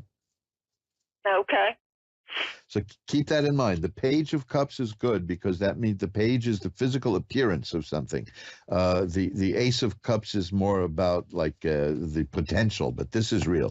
This is tangible. There is a romance coming your way, and the Four of Cups tells me it's going to be coming from a direction you didn't expect. Could be somebody who you know who has interest in you but never let you know about it before. So yeah, keep an eye around your friends because there's somebody there who's interested in you who hasn't told you, okay? Okay. So let me know how it works out if you like, okay? And maybe we can take a look at some more cards. I can always be found through magic-works.com, magick-works.com. My email is asktaro@earthlink.net, but you can check out the information at askoneradio.com also and get in touch. There's a million ways to get in touch with me, okay? All right. Best of luck to you, Robin. Okay. Bye-bye. Thank you. Bye. And we'll shuffle them up. That's, the the discombobulation when a relationship doesn't work out is, that's that can look. Words fail me. It's been a long time that I've been in this one particular relationship for about 37 years. I'm still not sure about it. But this is an old joke. It's Henny Youngman joke. I've been in love with the same beautiful woman for 40 years. My wife finds out, she'll kill me. Oh, wait a minute. If I'm going to do that, then I have to do this. Okay. But the cards in that case, they show that everything that way. I rarely get bad readings for people, which is good, because rarely do bad things happen. There are things that we don't like that happen sometimes, but it's not necessarily bad. As Shakespeare said, there's neither good nor bad, but thinking makes it so. Well, I would argue that. I once saw the aftermath of a person who got hit by a bus, and I would say that was pretty bad. But, I don't think there's an upside. You don't go to a person who's been hit by a bus and say it's a blessing in disguise. And by the way, if somebody does tell you that whatever happened to you is a blessing in disguise, just run, because that means you got shafted by life. Sometimes bad things happen. And I have that at my website. Why? Go to magic-works.com. I'm not saying why should I have it there. Just that's the name of the page. Why? magic-works.com, magic-works.com. Just look at the why, the page that's about why. Why is this happening? I'll put a link to that because I'm convinced that that's the first question that human beings ask, which is, the second question. The first question is, what the heck was that? And the second question is, why? Why did that happen? And we've been asking it ever since, haven't we? Oh, boy, the idea that, people have changed. We're still the same. We're still the same apes that we always were. We have different machines now, that's all. April, that's my deep philosophical moment for the day. April in Brigham City, Utah is on next. Hi, April. You're on with Reverend Elliot. April, you with me? Have we lost April? No. Oh, there you are. Hi, April. Mm-hmm. Hello? Yeah. Yes, Are you with me, April? I'm here. Can you hear me? Oh, Yeah, can yes. you hear me? Yes, I can. How are you tonight? How are you doing tonight, April? I'm all right. Well, I'm let's see doing if we okay. let's see if we can make that better. What would you like to look at? What would I like to look into? Yeah. You have a question? Or- Yeah, I just struggle with the loss of my child, and I was just wondering if there was anything out there for me for that. Oh, boy. Well, let me tell you. When you called, the first card I got was the Eight of Swords. I mean, before you even spoke to me, I had the card, the Eight of Swords, which is about a person who feels like tied up and lost and blindfolded and struggling. And let me tell you, I understand. There's words are. This is why I like the cards, because they show what words can't express. And yeah, you're in a very dark period of your life right now. There's no doubt about it. Mm-hmm.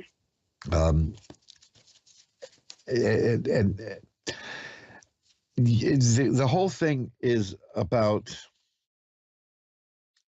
is there a future for me? Is that, because does it feel that bleak for you? That what? Does it feel that dark for you? Do you want to know if there's a future for you? Because I'm seeing, yes, there is a future for you. Yeah, I mean, it's very dark, obviously. Yeah, it's just quite dark now. I also have the Four of Swords as a card here about, in many ways, you just need to be left alone by a lot of people. Do you get that feeling? Mm-hmm. Because I know that this is a period where a lot of people will try to help, and sometimes they mean well, but it doesn't work out, and that adds to the burden. Because these are sword cards, and there are two meanings to swords, and they're mental activity and struggle and strife. Obviously, because it's swords, The air aspect is where the mental stuff comes in. Your cards here that I'm getting are overpoweringly sad cards. Let me put it that way. And yet, I do see you working through this. And I do see you coming out the other end. You're never going to forget this. Let's face it. I mean, there's a justice card here too. It's almost as if there's something that you need to seek justice for something that's going on related to this. Is that true?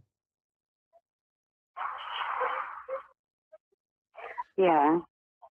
Okay. Well, I see that working out for you.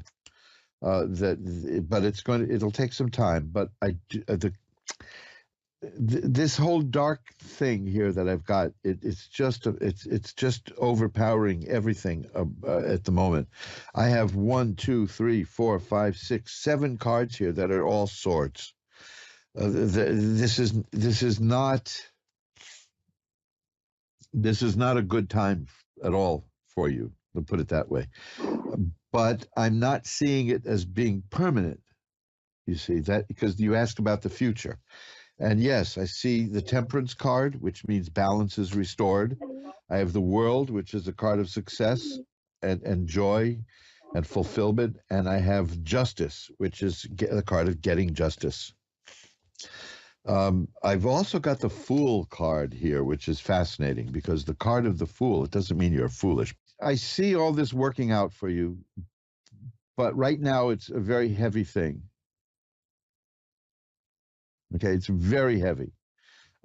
Just you're. Let me put it this way: you've got like every one of the really, really sad cards in the tarot deck. You've got them. Okay, they're here.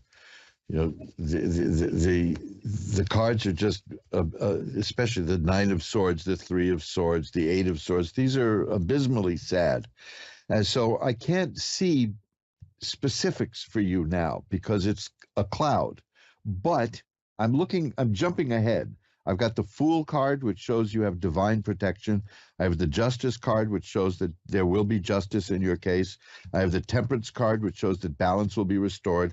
And I have the World card, which shows that things will work out fine for you, although you'll always carry this tragedy. You know that, obviously. So just do what you can to get through this period, okay? And get whatever help you need. And keep in mind that there are people around you who want to help you. They just may not know how. And tell them, okay? Tell them what you want and what you need. And I have one last card for you, which is the Star. And that is a card of hope and optimism. So what I'm getting is that I can't see specifics because there's such a real miasma, a cloud of darkness around you at the moment. But it will go away. So what I'm seeing is that there is a lot of darkness around you now, but it will pass, and I will light a white candle to send positive energy to help that negativity and darkness dissipate sooner. Okay, and you can get in touch with me at any time through askoneradio.com. It's easy to reach me there, or magic-works.com, magic-works. Okay, so you take care. And if you need to, just send me a message anytime. Okay. Bye-bye now. Let's see. Joanne in Victoria, Texas is next. Hi, Joanne. You're on with Reverend Elliott. Hello. Hi, Joanne. How are you tonight? I'm okay. Good. What can I look at for you? I just wanted to know about my love situation and my finances.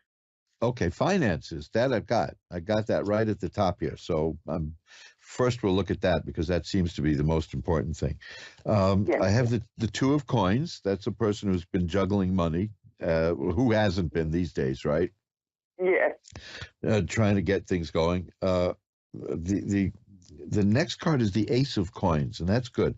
The aces are about new beginnings. And it just shows that you may have an income stream, a new stream of money coming in. Now, here's the funny part. I'm not even going to deal with the meaning of these cards because I've got 4 more cards here, and they're all coins. So I've got 6 cards here for you, and they're all about money. Oh. So okay. There's money around you, and it's coming, and you'll get your piece of it. That's what I'm seeing here. You really will.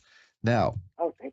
Here's the really funny part of this whole thing, because you asked me 2 things. You asked me about money and romance, right? Yes. I got the Ace of Coins at the beginning about money, so I figured that's what we'll talk about. So I got you 6 cards here that all have money in them, so money will be fine. And now I have the Ace of Cups. See, the same thing is happening again. These cards love you. So, yes, that means that there is going to be something coming to you in terms of romance and happiness and joy. The Two of Cups is here, and that generally means a new relationship. The Six of Cups is here. That's an interesting one because that's sometimes in readings like this, it means that somebody you knew many years ago may come back into your life. Oh, I don't wow. mean, sometimes it relates to memories of childhood and going further back.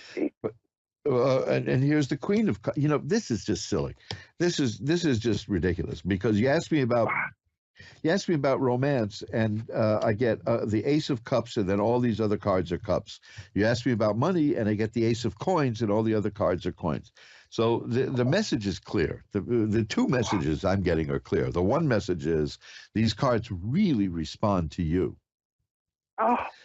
The next message is it's going to be fine in terms of money and romance. You're going to do just fine. It may be difficult now. I'm hesitating, not because of anything bad, but I just pulled 2 more cup cards and 1 more coin card. See what I mean? That's all I'm getting now. Here's another cup card. No, it's this happens once in a while. Regular listeners will know. Every single card I got here relates to either money or romance. Oh, God. Okay. And they're positive. They're all positive. That's the good news. Oh. You know, if they were terrible, I would tell you. But these are all positive. So hang in there, because you're gonna get what you want in both departments. Okay. Oh, wow. Okay. Okay. That's just amazing. If that happens, I think it's been years since I did a reading where the cards flowed out like that. Really?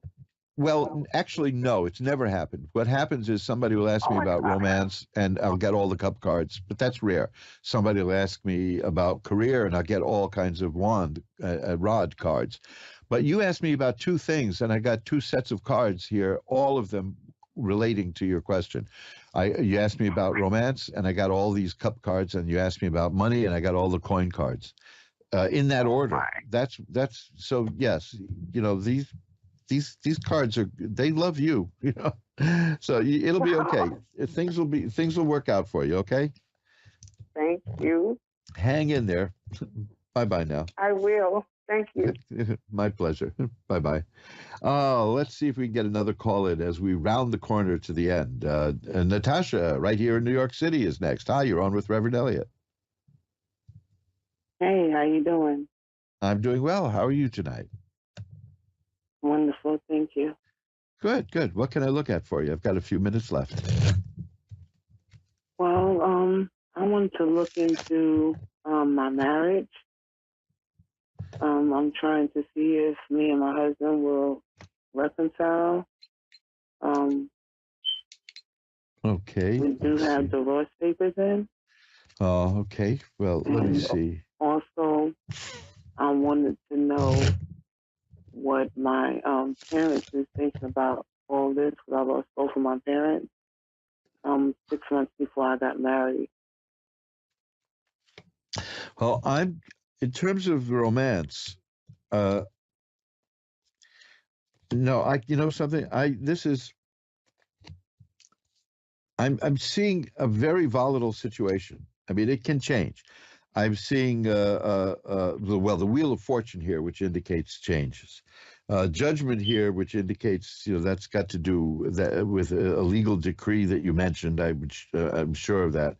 But now the question is the divorce going to go through, or are you going to reconcile? And I am getting positive cards and negative cards. See, and now I understand why. And I'll tell you in a moment, because I'm getting yes and no. Every card I get that looks good, I get a card that doesn't look so good. And I'll tell you why I think that is. I have a card here called the 7 of Swords, and that's about somebody who is kind of sneaking around behind your back, behind both of yours back, you know, you and your husband, and is working against you.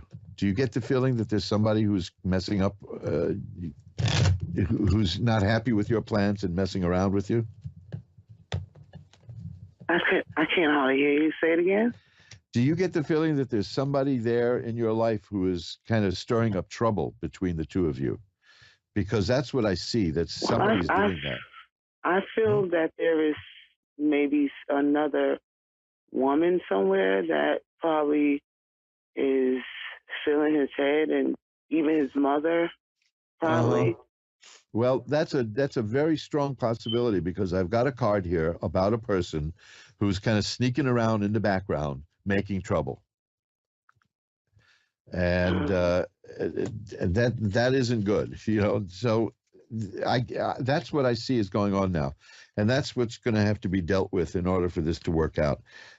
Here, I just shuffled up the cards and I got that card again. It's the Seven of Swords. Now, aside from that, I do see cards of happiness. The thing is, then the negative cards come in. I have the Hierophant here, which is a card of marriage. You know, this is, and yet I have the Five of Cups, which is a card of partial loss. You see what I'm saying? It's up and down and up and down. And the reason is that there's somebody who's actively working against you in this regard.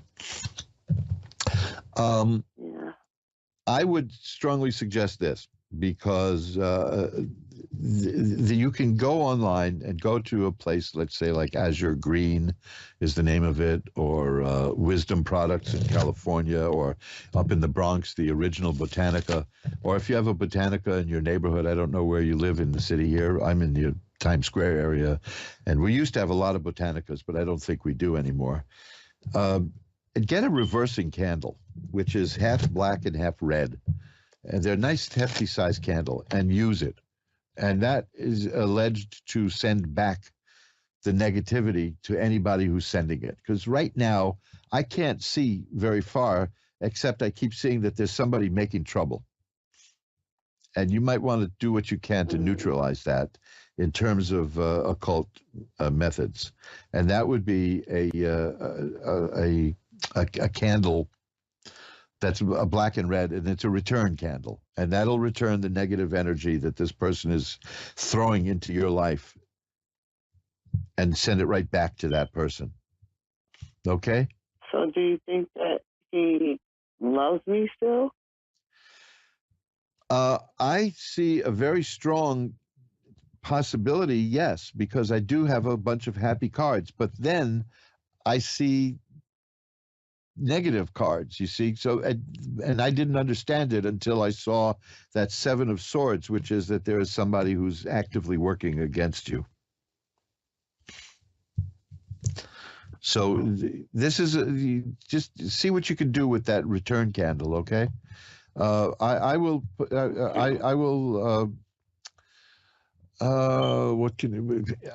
go at my Facebook page. I don't know if you use Facebook at all, but you can go to Reverend Elliot's Tarot Consulting at Facebook, and I will put something there about a return candle so you can see what they do and where you can get one, okay? And if not, drop me in a line. You can find me easily. Go askoneradio.com. There's a link to contact me, all of that, okay? Okay, thank you. But I've got to run now, but your problem here is not you, and it's not your husband. It's this other person who is working against both of you here right now. One last card is the Ace of Cups, which is a card of happiness returning. And so there's a possibility that if you can neutralize this with a return candle, if that'll work, things will work out very well for you. There's a potential for happiness. My opinion from these cards is that he still loves you, but somebody's messing with him. Okay? Okay, thank you. Bye-bye now. And that's it. We've come to the end of another stimulating Reverend Elliot's magical window. It's, well, you know, I don't like giving readings like that because it's I'll tell you why. I got only about a minute or so to go. But a lot of people who do, who con people with this kind of work, which I don't like, is they'll say somebody's working against you, and for $5,000 I can fix it. Which is run like hell when you hear that. Take a look at my Facebook page, which is Reverend Elliot's Tarot Consulting, and I will put up later today, or just after the show, a link to a place where you can get a candle such as this, because this candle magic is really powerful stuff. And to return something, that's what you need sometimes. You can go to magic-works.com, magick-works.com, to look at my candle magic page. And when you look at my candle magic page, I will have added that by the time tonight ends. I will have added something about return candles. I've got to run. We're out of time. So this is Reverend Elliot reminding you that time flies. It's up to you to be the navigator. Bye-bye now. See you next week.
You're listening to A1R Psychic Radio, Earth's #1 psychic radio network, and watching Moonstruck TV, enlightening television.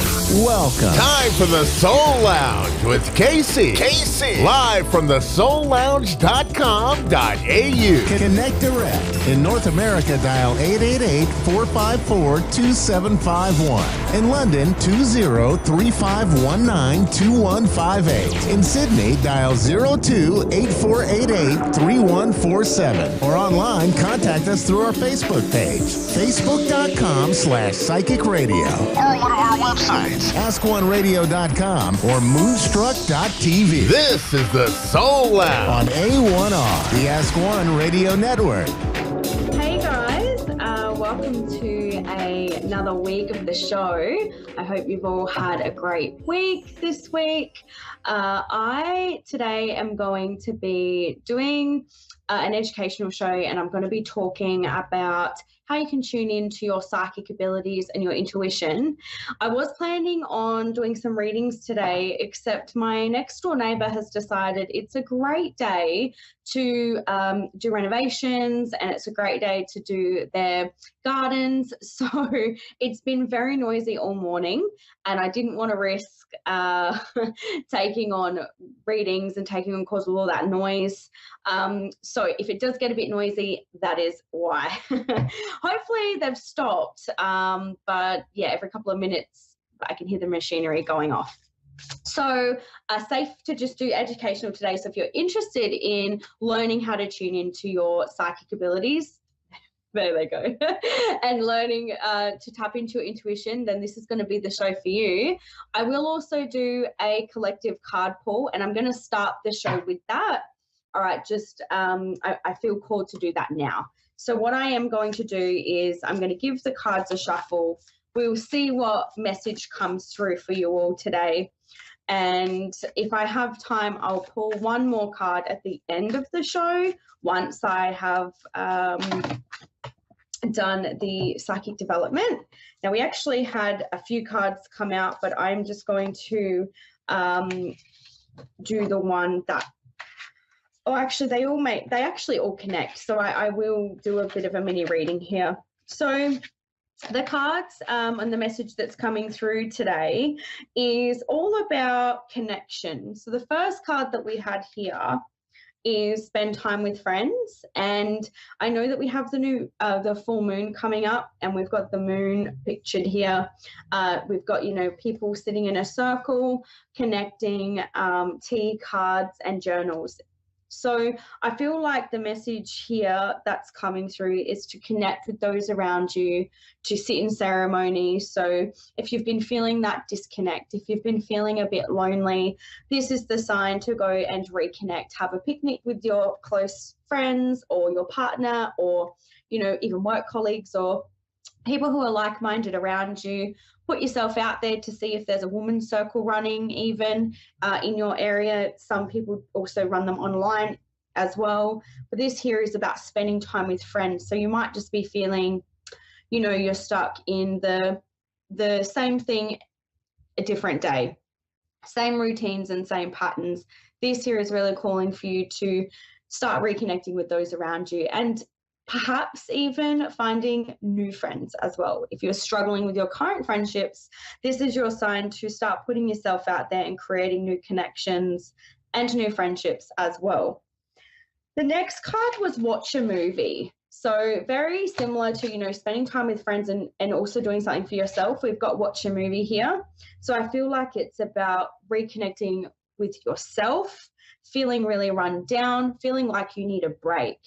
And it could just be as simple as having some quiet time, watching a series, watching a movie, watching a documentary, reading a book even, just having time to yourself. It's really hard, especially when you have children, husband, full-time job, hobbies, or whatever it is that you're doing in your day-to-day schedule, even just having children. It is really hard to just have that quiet time and find time for you. But this is really just, this mini reading today is really calling for you to be reconnecting to you and finding that time, even if it is only a couple of minutes a day or even if it's 30 seconds, locking yourself in the bathroom. If you're a mum, you know what that's like. Sometimes I just lock myself in the bathroom just to get away for a couple of minutes. And, if that's what you need to do, that's what you have to do, whatever it takes to get by. Now, the last card we had here was connect with crystals. So again, I feel like I'm using the same word today, connection. So this is the overall big message, connecting to yourself, connecting to others around you, and just really figuring out who you are again, what's important to you, and connecting to those around you. But connecting with crystals, coming up to the full moon, getting your crystals out, your cards, and really working with crystals too. So again, we've got sitting outside, surrounded by crystals, nice and peaceful. So finding what crystal you can work with, which is going to help you release emotions, protect your energy. And I always say that the crystal will choose you, much like I feel the cards will choose you as well. So you can go to a metaphysical store, you can even go online and just pick the crystal that is calling you. Whichever crystal that you can't really get away from, I want you to pick that crystal.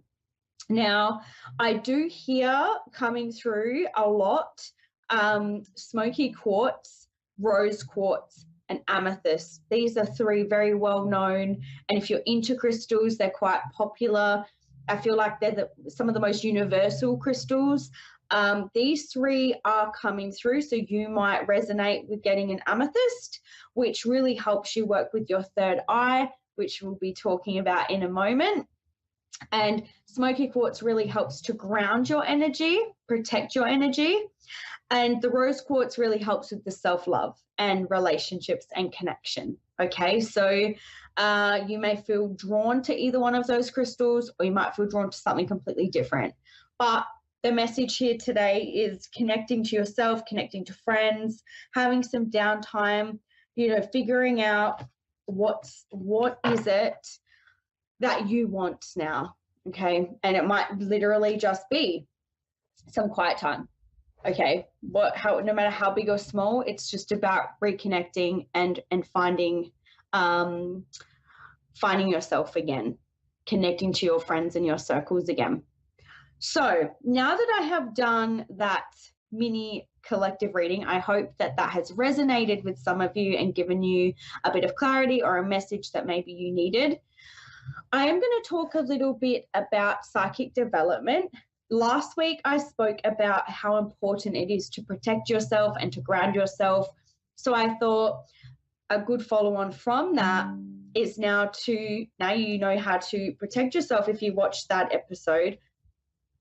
What do we do with that? Now we can protect ourselves. How do I start tuning in to my intuition? How do I start connecting in? How do I know if I have psychic ability? So I'm going to run through some of that today. And I don't have anything written down. I'm going to just be intuitively doing this and just going with whatever comes through. So from the very basic perspective, when you start tuning in, it is always important to protect yourself. So just quickly, for the purpose of this video with me talking about psychic development, you always want to make sure that you have a protective crystal. So that could be a black tourmaline, could be a smoky quartz. You can even Google a protective crystal. And I always am carrying a black tourmaline or a black obsidian with me all the time. Okay, it just helps deflect any energy coming toward me. I will also use Archangel Michael as well to just help bring in that extra protection. And the main purpose of this is to just protect your energy from any lower vibrational energy, from any energy that is not yours and is unwanted energy, which can leave you feeling depleted, can leave you feeling a bit closed or blocked off. So with psychic development, or with our psychic senses, the main things people will say to me is, Casey, I keep having dreams. Dreams are typically a way that spirit will communicate with us if we are not listening when we are awake. So you might be having vivid dreams. You might be having dreams where, something happens in your dreams, and then 2 or 3 weeks later, or a couple of days later, even months later, your dream happens. And it might not even just be for yourself, it could be for those around you.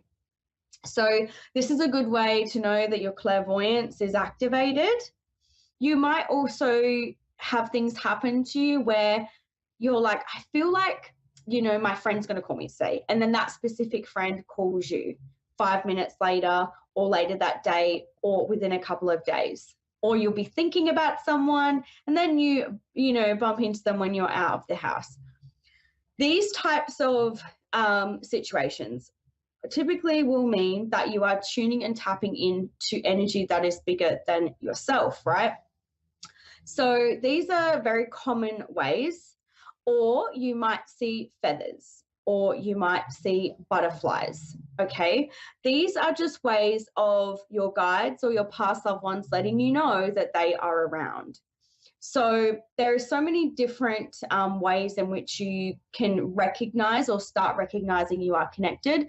But these I have found are really the main things people will say. I keep having dreams, I keep seeing feathers, I keep thinking things and then they happen. I'm having premonitions, so these are kind of like the basic things. And then people say, well, what do I do with that? How do I get started? Now, you might not be feeling any of these things, and that is totally okay. This is a very basic, broad scenario that I'm going with. But I always say to people, the easiest way to start connecting to your intuition and to start opening up your third eye or opening up your senses is to start meditating. Now, a lot of people, I feel like, stray away from meditation and think, I can't do that. I can't quiet my mind. How can I meditate? It doesn't resonate with me. I want you to know that meditation does not have to be sitting down or laying down, listening to music. It doesn't have to be, with your hands like this, meditating. It doesn't have to be like that. Meditation can look different for everyone. So meditation could be reading a book, could be coloring in, could be drawing. For me, sometimes I do align with meditating in the typical way of sitting down and listening to the music. But I love to dance and I love to sing. So typically before I'm doing a one-on-one reading, I will be blaring my music, dancing around to the music, and that's my way of starting to connect to spirit. And this is my way of moving my body and shifting the energy and getting into the flow. And I can feel my channels opening up through this form of meditation. So if you're interested in starting to opening up and becoming more aware, you want to really start focusing on meditating, whichever way this is, means for you. I would suggest not to put too much pressure on it. But if you're really, really wanting to start tapping in, you probably want to aim to try and do it for a couple of minutes a day, even if it's 1 or 2 minutes, and you can work your way up to more. Or you might want to set aside one day where you can set aside half an hour or 10 minutes or 15 minutes where you can dedicate that day to your meditation. Don't overcomplicate it, though, is my biggest piece of advice. Because when we start connecting, people will always look for ways to deny it. Oh, I can't quiet my mind. Well, we're never going to really be able to do that. We have so many thoughts running through our mind per day, 60,000 plus, so many going through our mind. So the point isn't to quiet the mind completely or to silence it. It's just to be relaxed and be in your body and be present, okay? Once you start doing that, you really want to start focusing on things like how much water you are drinking, because water is the life force. So the more water you have flowing through your body, the more you're going to start feeling connected, the more hydrated you are. Now, I'm only going to be touching on a few little things today due to time. If you want to hear more about this, you can head over to my podcast, The Soul Lounge on Spotify, and I do talk a lot more about this in depth, or you can join my Facebook page, The Soul Lounge. But just to touch on the basics today, you then could even look at what are you putting into your body? What's in your environment? Because when we start to open up and connect, what we're going to find happening is we start to realize that our surroundings may not be so positive. This may mean that our, relationships could be blocking us. Our environment where we are working or living is blocking us. And what I mean by that is your surroundings will affect you internally, right? So if you are in a difficult relationship, it's going to be really hard for you to connect to spirit because you're distracted by other things going on in your life. Doesn't mean you can't. I was doing readings and connecting to spirit when I was going through super traumatic times in my life, but it definitely didn't help, and it made it a lot harder for me to connect when I had so much chaos going on around me. So it's not a definite, okay, your life has to be perfect for you to connect. That's not what I'm saying, but it definitely helps. And you will find along your journey that the more you open up to spirit and the more you invite it in and the more healing that you do, the more your world will start to shift and change. And some people may not be along for the ride anymore, but that is okay. And it doesn't always mean that, but it's always good to be prepared that when you start opening up your channels and you start connecting to your truth, because I feel the more spiritual you become, you're just connecting more to your truth, your outer world will start to change. So focusing on meditation, water, your environment, crystals, but also cards.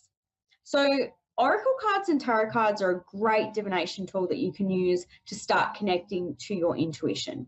So I would start off by every single day going to one of your decks of cards or buying a deck of cards if you don't have one, and letting that deck really choose you, whichever one you're feeling most drawn to or you can't get away from.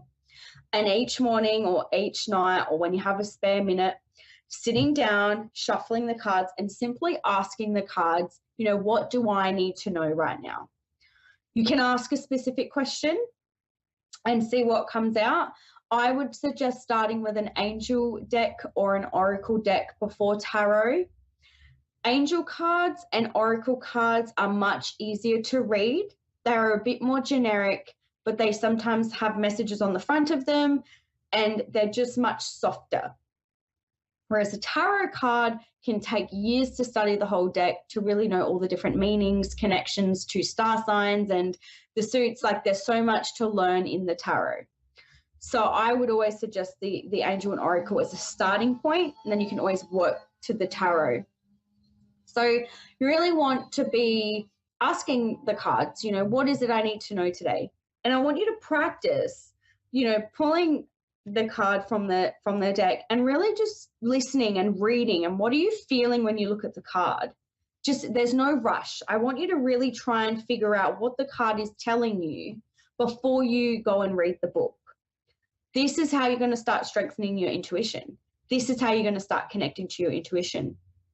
And, it's great to get a journal because then you can write down the sensations that you're feeling. So, for example, I've just picked the first card on the top of the deck I just used. And it's funny because I said I like to sing and dance to connect. And I'm talking about connection. And the card I pulled was sing. So isn't that convenient? So it's telling me to sing. Now, I will look at this and I'm going to tune in. And what am I feeling in my body? What do I feel like this card is telling me? Well, I used to sing as a child, and I feel like this message for me is telling me to go back and have more play and have more fun. What did I used to do as a child that made me happy? So whatever the card means for you, just really look at the colors. Do you feel drawn to a certain color? Do you hear something? Do you see something? You can even close your eyes, hold the card, take your time. It's not a race. There's no rush. And then writing down anything that you hear, anything that you see or feel, and keeping a diary. A psychic diary is an awesome way to really note down everything and have that diary there to go back on. There's something called psychic symbols, right? So if you're clairvoyant and you're seeing the messages, I'll quickly go through the clairs in a moment. But if you're clairvoyant and you're seeing the messages, the flashes, the images, you're going to want to know what they mean, because your guides are going to show you all different pictures and then you've got to figure out what it means. I suggest writing it all down, and then you can start noticing, okay, you know, when they show me a microphone, the microphone means that that person needs to talk about their feelings. Whereas if I see a microphone, it might mean that someone is actually a singer. Everyone's interpretation will be different, and this is where you'll have to kind of figure that out as you go along. So keeping a diary of the psychic symbols and the sensations, because you might not see anything. You might even be following along at home right now, looking at your card and going, I don't feel nothing. That's okay. There's a lot of things you can do. You know, repetition and practice is a huge thing. But, you know, even if you just feel drawn to the color on the card, write down the color and then Google, you know, what does the color blue mean? Because colors connect to different feelings as well. And then that may be what you need to know. If you still don't get anything, then read the book and see what the book says the card means. So if you're not seeing anything, if you don't have dreams, if you're not seeing images, or you're seeing like a movie playing out or little snippets of things in your mind's eye, you might be clairaudient, which is where you can hear things. Your ears might ring. You might feel like someone said your name, but no one said your name. That's a good, clear sign of clairaudience. The high-pitched ringing, and you'll hear voices either inside your head or outside, okay? And there'll be gentle, soft voices, you know? You might, like I said, hear your name, or you might hear phone, or you might hear call that person, or whatever it might be. There'll be subtle messages. Then we have what we call claircognitions, which is a knowing. So you might not have any explanation on how you know something, you just know it. So you might be the person that, you know, I get a bad, you know, I just know that person is not good. I get a bad feeling about that. People will say, well, why though? I don't know. I just know. Something's just not right. I just know. That is claircognition, where you just have that deep knowing, but you don't have any reason why you know it. Then we have clairsentience, which is a feeling. So clairsentience will be feeling the sensations in your body. For example, if I'm connecting to a past loved one and they have passed from a heart attack, generally I'll feel a tight squeeze in my chest. And that's how I know that they have passed from a heart attack, unless I get told it in another way, but I'll physically can feel it in my body. Or if I'm doing a reading for someone and all of a sudden I get super anxious and I'm feeling really anxious and getting the sensations of anxiety, then that person would be suffering from anxiety. So you feel the physical sensations in your body. So now pay attention to how you feel around certain people too, because you might be feeling great. And then you walk into a room and you sit down, you get a headache and you're like, oh, where did that come from? And the person next to you's got a migraine or a headache. That is clairsentience. And then we have clairempathy as well, which is a big one. So very similar to what I've just described, but in the way of feeling. So if you're an empath, you're going to go to the shop and you are going to just feel so overwhelmed. You're going to need a nap. You're going to feel so tired and drained by the time you get home. You're always going to be feeling like you need a recharge because you're taking on everything around you. So, you know, that is also the sign of clairempathy. So that can also be really apparent when you're watching TV shows or movies, right? If you're anything like me, I'll be sitting there, you know, watching like junk TV, trash TV, and I'm crying because I'm feeling that emotion. You know, I get super emotional when I'm watching shows and movies. So this is all being empathic, but you can also connect through that and connect to people through this. And learning how to protect yourself is also super important with that too, because if you don't, you're going to take on everyone's emotions, everyone's problems. You're not going to know if it's your emotion or their emotion. So it's really, really important that you're learning how to protect yourself in those instances too. Now, there are a lot of different clairs, but they are the main ones which I will just cover for you due to time, and I could be here all day. So they are the main ones. And the meditation and becoming more aware, using your cards, this is the very simple basic steps that you can start taking to start really feeling into and figuring out what clairs are you tuning and tapping into? Where do you start? You know, this is going to be like the real basic for you on where you know how to, on how you can know how to start like really tuning and tapping in. So I hope that that information has helped and provided you with a start. This is the very basic on, you know, where you can start. There's a lot to it, but this is really how you can get things moving and how you can get things going. And keeping that diary is going to be really beneficial for you too. Also, I will put out to you a little activity that I teach my psychic development students when they come to me, is I want you to start practicing using your intuition. So, for example, you could, when your phone rings next time, I don't want you to look at it. I want you to just take a second and just tune into your phone. Think about your phone and think like, who's calling me? And then whatever comes to mind or whatever you feel or see or hear first, like, okay, I have a feeling that it's XYZ. And then check your phone and see if it was the person that you thought it was. Okay. Now you can start writing this down. You can be like, okay, I heard that it was my brother, but when I looked at my phone, it was my mum. Doesn't mean, oh, okay, yep, no, I suck at this. You're learning and you're getting used to it.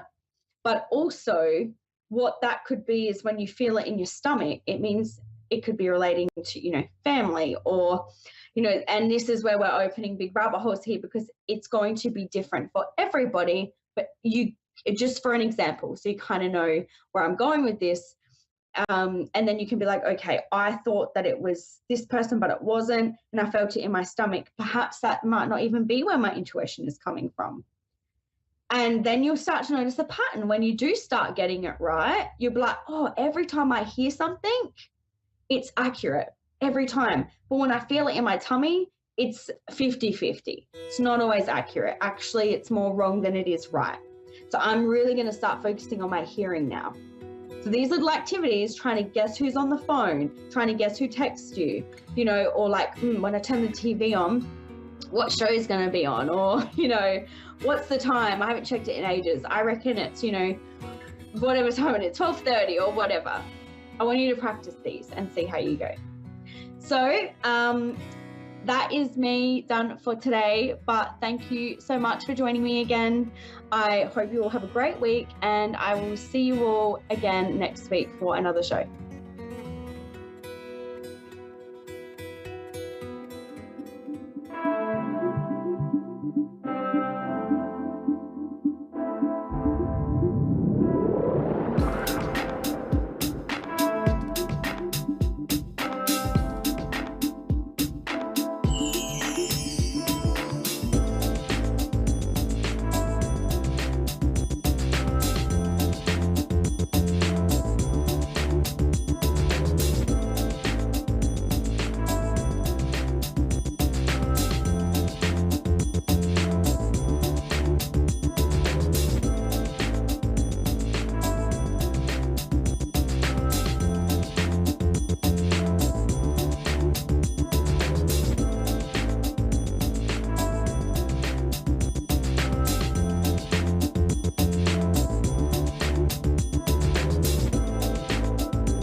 listening to A1R Psychic Radio, Earth's #1 psychic radio network, and watching Moonstruck TV, enlightening television.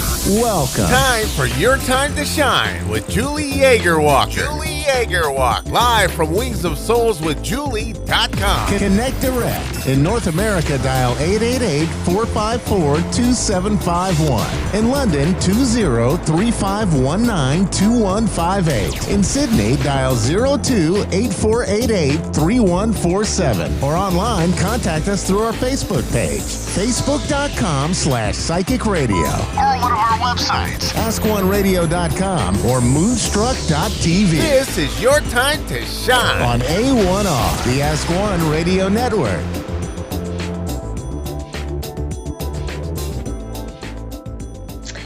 Good evening, everyone, and welcome to Your Time to Shine, a radio show designed to help you explore your own divine gifts. Good evening, and thank you for joining me tonight. I hope this evening finds you well. And so tonight, I was going to talk to you a little bit about something that I took a class this weekend and learned some interesting things, not only about myself. We are always learning things about ourselves. Brought back some distant memories as a child, and some other interesting, interesting things as well. However, before we go to do that, I was updating my Google search engines, and I've noticed that it would be fantastic if some of you who have had readings with me, whether you have been callers or whether you've had personal one-on-one readings with me, if you would go to the site and give me, give me some great thumbs up if you've had a great experience with me, right? So that I can get my Google ratings out there, so that other people who are looking to find answers in their life or maybe healings can find me a lot more easily. So with those ratings, you get more visibility for people, and you get ranked up a little bit higher in that Google search engine. So for those of you, I would be ever so grateful. Leave some great reviews for me there. That's only if it comes from your heart and you feel you've had a great reading from me. All of those are welcome and much, much appreciated. Now, on to what our topic is tonight.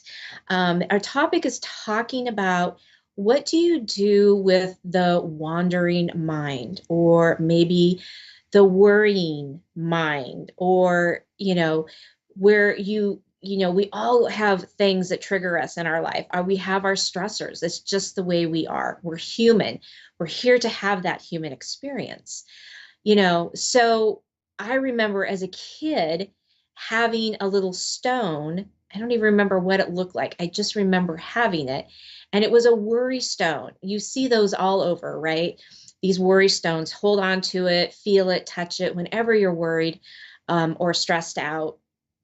And so it kind of brought up some things. Oh, well, what do you do when you have a worried mind? When you are maybe considered a worrywart, right? Oh, I got called that more than once in my life. I've cleared all that out, thankfully. Not that it won't come back again for more things for me to clear around being a worrywart, but for the time being, I have cleared those out for myself, and it feels so much lighter. So things like that. So when you get into those modes, when you have the stress, or maybe it's the grief, or whatever that is, our minds tend to just play it over and over and over again. So it's a matter of, first, you've heard me say this for quite a few weeks now, being in awareness. Being in awareness of, oh, wait a minute, I'm worrying again, or I'm stressing out over this again, or I'm doing this, or I'm doing that. There's things that we want to change in our lives, right? And so with change, you have to put something into action, right? So some of the things that you can do is, maybe you have some affirmations, right? Some great affirmations that you could use might be, I am safe. I am protected. My mind is clear, right? So things that really resonate with you, because if the affirmations that you're using are not resonating with you, they're not going to help you in your journey, right? So find the affirmations that go, yes, this feels right. This feels like me, right? So, it was an interesting, I took a money class this weekend, and part of the understanding with money is, of course, the balance of giving and receiving, but that money is flow. Money is like water. So if you are stressed about your money situation or money coming in or anything like that, you stop the flow, which means you push away money. So it was about, what are the things that are the stressors? What are the things that make you worry, right? So money is just one thing, right, that we all are worry about or whatever. There are many other things in our lives, many other stressors. And so it really is calming the mind, calming the nervous system, and then directing our thoughts to something different, a distraction of sorts, right? Now, this doesn't mean that you don't take care of the situation or that you don't act on what it is that you need to change, right? It's a matter of a simple distraction to put you back into that flow, put you back into that ease, right? Affirmations are just one way of doing that. Another way to do that is maybe you're a very visual person like I am. So imagine the perfect scene for you, right? For me, a perfect scene would be me on a sunny beach, maybe, with a big rimmed hat and maybe a pina colada in my hand, but to see that vision, to smell the sea air, to feel the sand, to feel the sun on the, warming my skin. So going into that visualization can automatically ease the body. It can ease the nervous system, right? Put it into a state of calm so you can find your balance, so you can find your peace and go, okay, I'm now centered, and now I am ready to deal with the issue at hand, with the question at hand, right? It just gives us a moment to be aware of what we're doing and then how to correct that. It's a very powerful thing. I've been using this for a little while now, for about a month, trying to visualize using affirmations, right? But really the key to the affirmations are really finding the ones that really resonate with you, that make your heart sing, that go, yes, I feel that, right? Because it's about feeling that joy, feeling that peace, finding that happiness and that flow again, that gets us out of that worry, that state of stress, that fight or flight mode, right? Then once we're able to do all of that, then we can find our calm. We can find our peace. And then, only then, are we able to actually put into action what it is that we are needing to do, right? Again, everything is about giving and receiving and energy and flow. So you have to find that balance. And one way to do that is to get your nervous system calmed and get out of that fight or flight mode, right? Which is so easy to do, especially if it's a stressor or a trigger in our life. So try some visualizing, try finding some affirmations that really resonate with you, that really do it for you. And then be in that awareness of when those triggers come up, and even having somebody help you with that, right? Having somebody say, oh, this is coming up, right? You're doing that thing again. You're worrying again. You've got your stone out and you're rubbing it. What's going on, right? So having somebody help you go, oh, I'm doing it again. Wow. Okay. Yes, I am. So how do I get out of that mode? And that is the biggest thing. And it's the hardest thing sometimes to do. So be gentle with yourself and be easy with yourself on this whole thing. It's a journey, okay?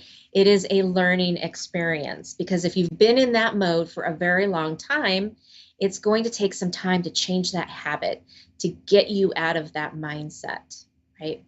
But the awareness is the very first step. All right, perfect. I hope that helps. Do drop me a line. Let me know how this is working for you on my Facebook pages, Julie Yeager Walker Medium, or Your Time to Shine, or on my website at wingsofsoulswithjulie.com. Let me know how it's working for you and what affirmations you're using to help you get out of that, to get out of those situations. Okay. Awesome. Well, right now we are going to go to the phone lines. We have Leslie in New Haven, Connecticut with us tonight. Good evening, Leslie, and welcome to Your Time to Shine. Hi, Julie. First time here. Thank you for having us have the chance to be here. Oh, I'm so glad you're here. Welcome. What can I do for you this evening? I was wondering if you can help me figure out like what my spiritual gifts are. I am in a situationship like many of us are, and it's just having me do like a lot of self-reflecting. So I don't know if that's something that you can help with. I believe I can. Let me just tune in here really quick, Leslie. There's going to be a little moment of silence as I do that, and then I will be right back with you, okay? Thanks, Julie. Sounds good. Okay.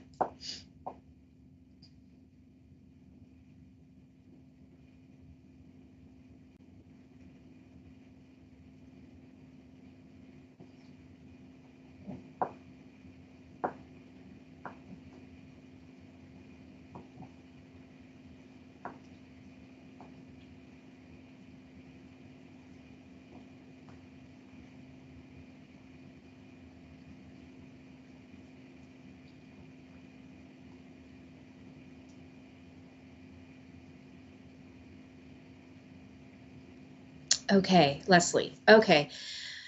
Wow, cool stuff. Okay, so what I was being shown, literally I was being shown and hearing the words reaching for the stars.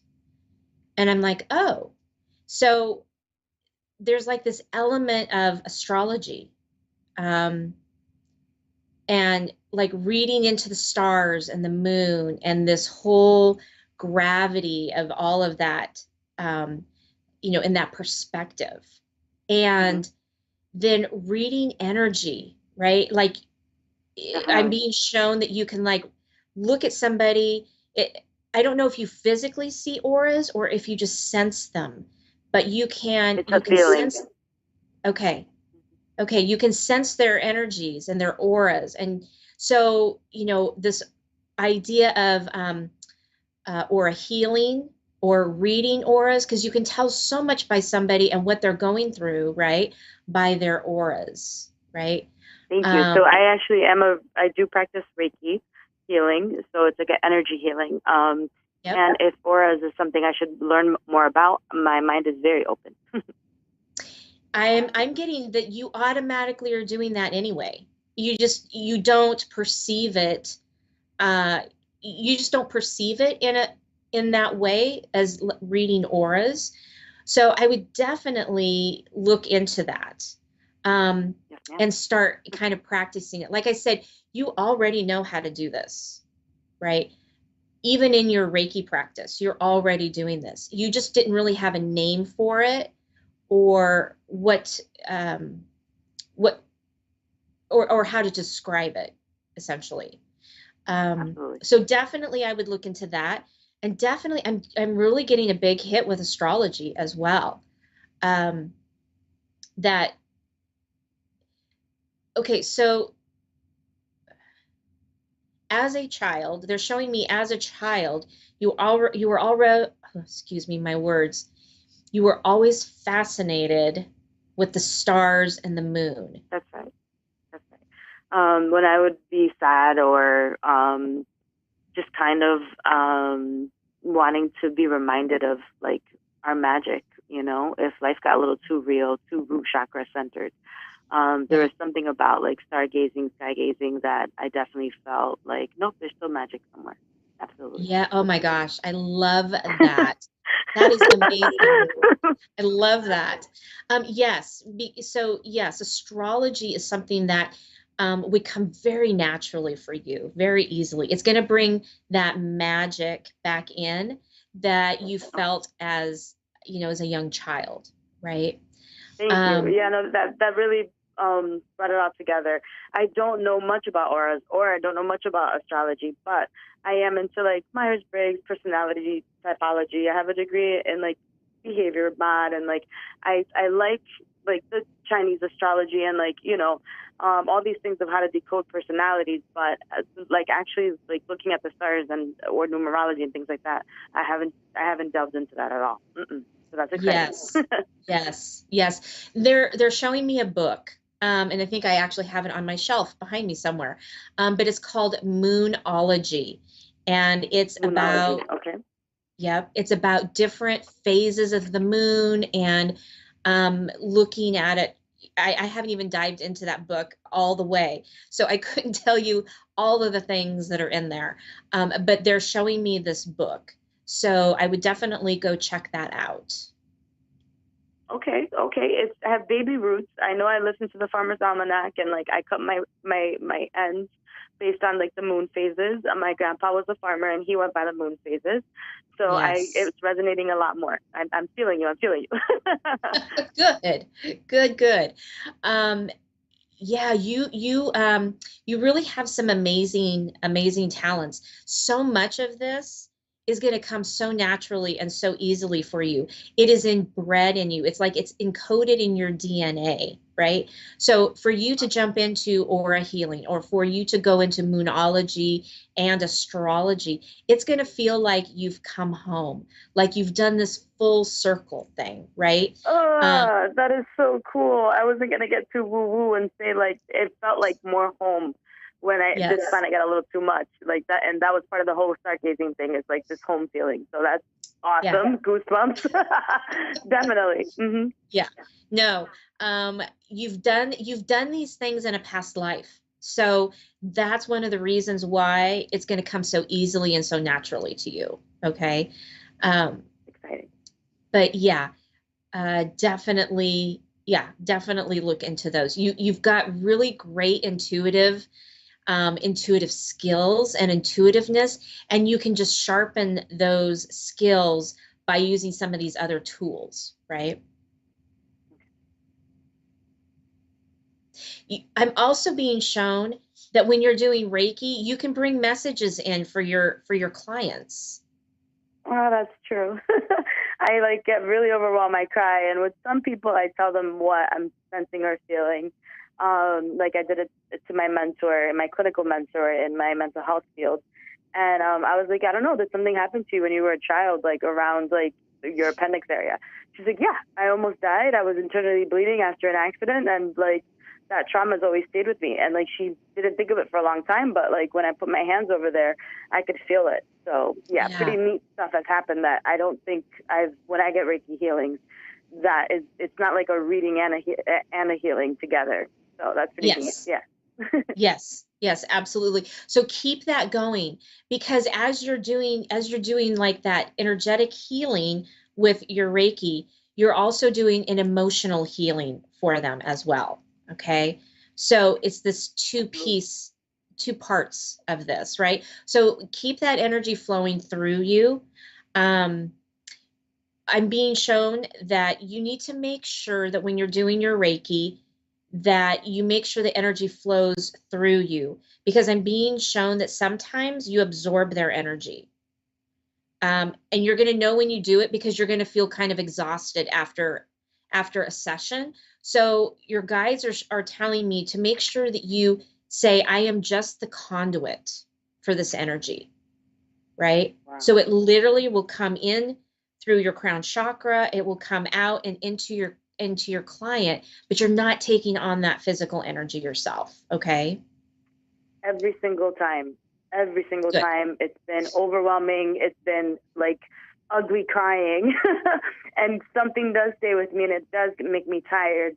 And I have been embracing most recently intuitively, just like I'm here to serve. Like even within my role with mental health, I'm like, you know, God, just speak through me, use me. And like, there's no ego here. I'm just a channel. Thank you. Yes. So I already that was already resonating with me, but I didn't know how to apply it practically with the Reiki. So that is awesome. Thank you. Yeah. Something else to do that's going to help you disconnect, whether you're doing your Reiki or your mental health, is that every time after you're a client, you come in and you ask your angels to cut those cords, right?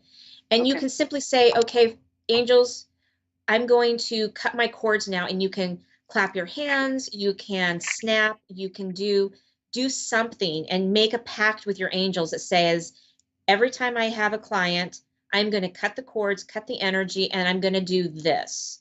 So they know that every time you do that, whether it's clap your hands, snap your fingers, or whatever, that you are cutting and clearing and transmuting those connections so that you actually can be free from those.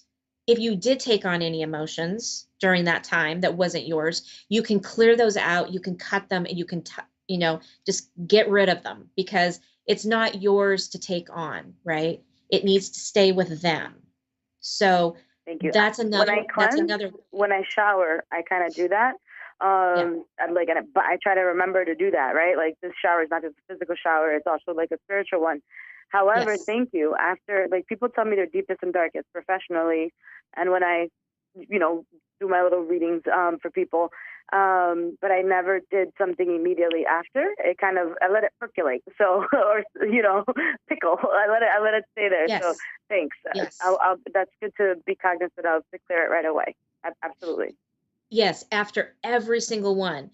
And you can even do this with, phone conversations that you have with a friend or a family member, right? So that you don't take that energy on and it doesn't stay with you all day. Because I'm being shown that sometimes that stays with you for a while, and it kind of messes up with your own emotional balance, right? And so 100%. if you can do that right after they walk out the door, say thank you. Thank you for call your angels and say, thank you for showing up. Thank you for helping me with that session. We are done. And then you snap your fingers and you cut those ties and you go on with your day. Okay. I'm writing it down. Yes. Thank you. Because yes, as healers and as light workers, right, we take on so much. Because this is what we're here to do. We're here to transmute that energy. We are here to heal these people that we come in contact with, right? But yet it's not ours to carry on after we've finished up. Even the fact, thank you, Julie. Even the fact that you're saying transmute the energy, whatever. I have a very loud personality and my bright light, right? So even if I try to be a wallflower and blend in, I don't. And a lot of people send me not the best juju. And everybody's like, return to sender, return to sender, return to sender. And most recently, I got this thing, I don't know from where, and saying, don't return it to the center. They sent it from a bad place, from a hurt place, from an unhealed place. How dare you send that back? They sense that it's not good stuff. So I never send it back. I've been trying to transmute it to love. So I've already been cognizant of the energy, even if it's not good and it's not mine. I'm trying to change the energy into something positive and something loving. Thank you. Right. Well, and I do need to clarify though too. When you say return to sender, because that's one of my practices as well, right? Mm-hmm. You're just saying, no, this is not mine. This is not mine to have, and so it pushes it back gently, easily, because you're not saying it with malice. You're not saying it with bad intentions. You're just saying, no, I don't accept, right? It's like you have a client and you have the ability to accept that client as a client, or you have the ability to say, no, thank you. It's not resonating with me, right? So even if you do it that way, you're not sending it back maliciously. You're not sending it back with harsh intentions. You're just saying, no, I don't accept that, right? So yep, I won't allow it in my vibe, and I'm like, this is my space. This is only mine. Only what I allow. What's for my greatest good to come through. Like, I'm not letting it through for sure. Yes. Right, exactly. So whatever resonates, we are brought these tools, these spiritual tools, to use in the way that best resonates with us. So, by you saying, oh, I don't like to do it that way, I'd rather transmute it and send it to love. Absolutely. Whatever resonates with you, there's no right or wrong way. Okay. So whatever resonates with you is always the best practice. Perfect. Yes, ma'am. Did you have another question that went with that?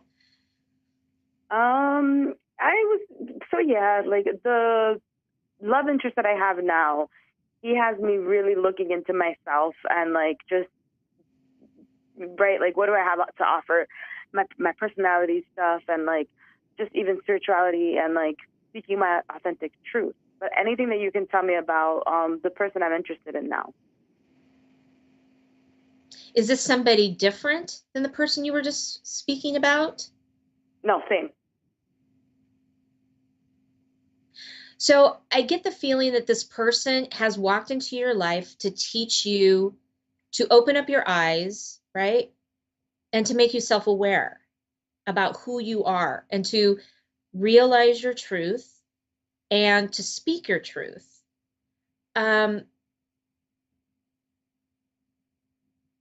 I think it's one of those relationships that they say there's a time and a season for it, right? Yeah.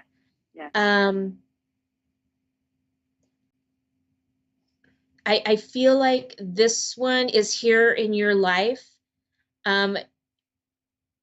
to reveal things, your truth, to reveal your truth.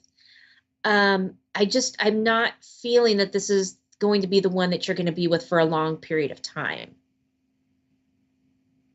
That makes sense. It has a very more like platonic friend feeling for sure. And I have been definitely more. I think like I always see people in a lens of like what they could be, what they should be, versus like who they are. So I've been doing lots of introspection after we've connected, and it's only been a few months. Yeah, this person is really great. Great intentions, right? Is going to be the one to, like you say, look through a different lens, right? So, I would say enjoy this relationship, right? Enjoy what they have to offer, because you're going to be giving back to them. So it's going to be giving and receiving, okay? That's nice. Symbiotic relationships are like hard to come by. Yeah. When, you're just a light being and you just give. Absolutely. Yeah, absolutely. Yeah. So I just, the longevity of it, I'm just not sure that it's there, but you'll know soon enough. So, but awesome. I'm excited. Leslie, good. We are coming down to the last few seconds of our show, so I have to say good night and thank you so much. It's been a pleasure talking with you this evening. You as well, Julie. Everything really resonated. I'm going to find that book on Moonology and keep meditating on this one with this new connection and what's supposed to bring me. Thank you so much for your generosity and like being so on point. Everything you said completely resonated. Thank you. God bless you. God bless you too. Thank you so much, and talk soon. Well, that does it for me, everybody. Thank you so much for joining me this evening. We hope you have a wonderful, wonderful week, and we will see you again next week.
You're listening to A1R Psychic Radio, Earth's #1 psychic radio network, and watching Moonstruck TV, Enlightening Television. Welcome. Time for astrology and psychic readings with Lady D. Lady D. Live from LadyDSPsychicParties.com. Connect direct. In North America, dial 888-454-2751. In London, 20-3519-2158. In Sydney, dial 02-8488-3147. Or online, contact us through our Facebook page, facebook.com/psychic radio. Or one of our websites, askoneradio.com or moonstruck.tv. This is Astrology and Psychic Reading on A1R, the Ask One Radio Network.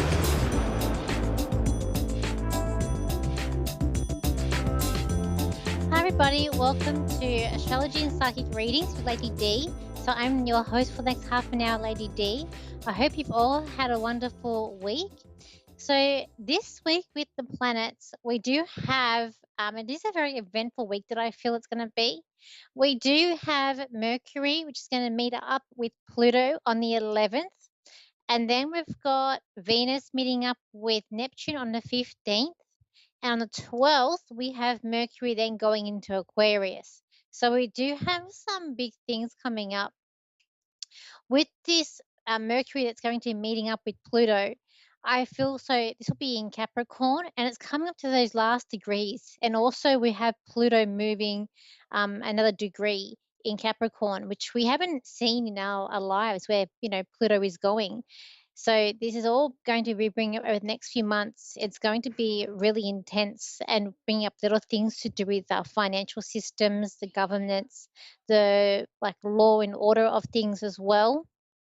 So what this will bring up is we've got thinking about security issues, might be thinking about, whether it be scams or, just feeling like you want to be safe, whether in your environment or it could be to do with business or just where things are. I feel like it's going to bring up issues of security. This could be to do with the world. So there could be risk of technology risks that's coming in. With this too, we had that in America, how you guys had that big balloon thing that was going over, and that was happening just as these planets were getting closer together, and finally this weekend they actually meet up. So you may even see some things coming out of that. It's going to be, I feel like it's going to be interesting times ahead, especially over these next few days and this week. Also, I feel like it's going to be, you might be communicating things in a serious manner. So there might be some serious things coming up and topics that are coming up here. Because Capricorn, it can be, especially a young Capricorn in their younger ages, they can be quite serious. And then as they get older, they do lighten up. And even if you're a Capricorn moon, I have a Capricorn moon myself. And I do know that when I was younger, I was a very shy child. And it was serious, yes, but I was just very shy. And I guess as I've gotten older, I've learned sort of how to come out of my shell a bit more. So this, I do feel like there's going to be some serious conversations because Mercury is about how we think and it's about how we communicate. So go here, ensuring that everything is double checked. So make sure you check everything. And I feel like there's going to be some shocks revealed in the world. I just feel like there's going to be some shocking things being revealed. I've got here what is so you'll know what's untrue. So when something comes out and it's we don't know whether or not to believe it or not, this week it's there's no hiding. So someone's doing the wrong thing or they're not being truthful. This is where we can see those stand out to us. So it's really this intuition, maybe the highest peak, where we can actually see if someone's really telling lies or saying things that aren't true. It's really going to stand out at you.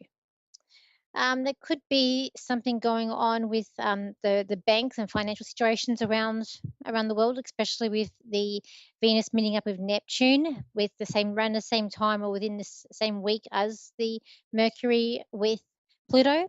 Because as Pluto went into Capricorn, it's when we had 2008 and we had the big global financial crisis.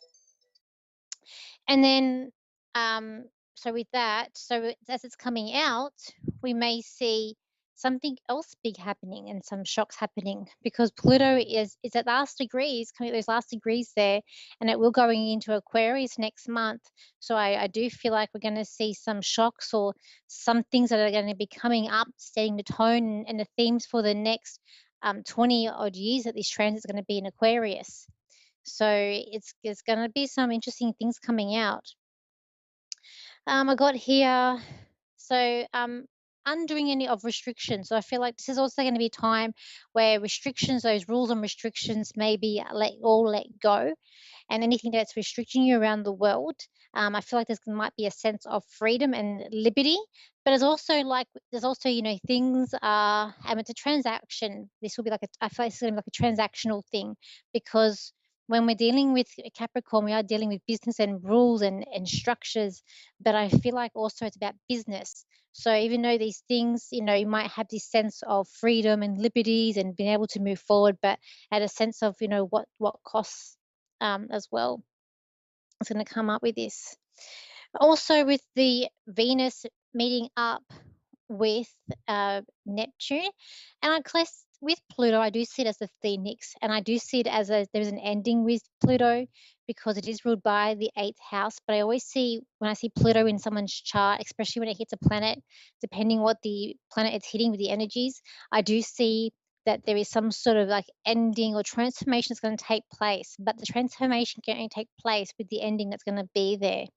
And then with the energy of Neptune, people do read it as delusion and as this sort of fogginess. I do see it as a fog, but I also see it as a dissolving. I see that the planet, it does dissolve things.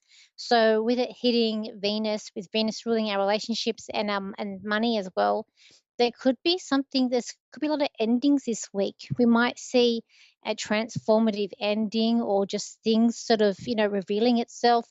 But I do feel like we are looking at endings, and this could be with relationships and a lot of our financial and banking institutions and things, around the world where things are happening.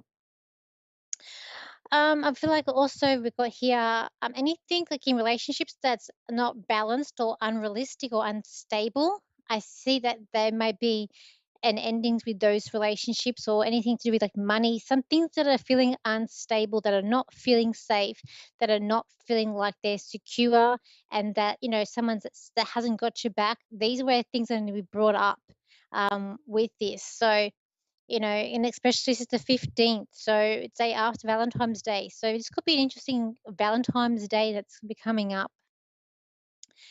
I've got here, yeah, if you're doing something wrong this week, I feel like, and even to like relationships, if you're someone who, does likes to be free and does different things and does whatever they want, and if it is something that is not the right thing, and even with financial things, you might be caught out. This might not be a good time or good week. This is a week where you got to play by the rules. You got to make sure everything's done correctly. Make sure double look at contracts. Make sure things are signed properly.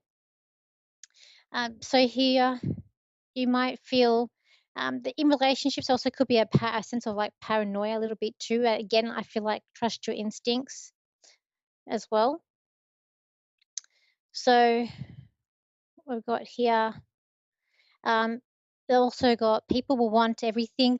Yeah, so this might be a week too where people are just wanting, wanting, wanting. All I could hear when I was like tuning into this week is people saying I want. So there could be people being a bit selfish, and people might wants and wants, but it's like, at what cost are you going to want everything? Sometimes we need to wait and be patient and wait till the right timing is correct. Explore new opportunities that are coming in for this week. I got here, go for what you want, and go for what you want, but without you. I feel like this is going to be a time where there's no cutting corners. You have to actually put the work in. So if you're wanting to, buy a car or do the home, but you have to maybe save up first. Like there's no cutting corners this week to get what you want. Okay, we've got here people that lay the groundwork and foundations are going to get more results. Okay, and we're looking for the best outcomes. When we have situations that are going to come up this week, we're looking for the best situation for ourselves, and that's where our intuition is going to come in, and where what's going to feel right is probably what's going to work out best for you. So I said no shortcuts. There could be some shocking confessions coming up here this week, as I was talking about before. And I feel like if you're a worrier, if you're a person that really worries and over worries about things, I feel like be patient, and I do feel like things will work out. Just be patient. Just try not to let your nerves and get the better of you.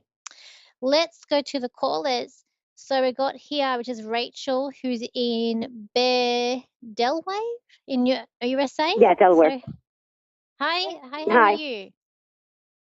How I'm can I help okay. you today? I lost my fiance suddenly, like a month ago, and I'm having a hard time with it. Oh, okay. I'm so sorry about that. Sorry about your loss. Okay. Let me just see what I can get for you. I do have a man here.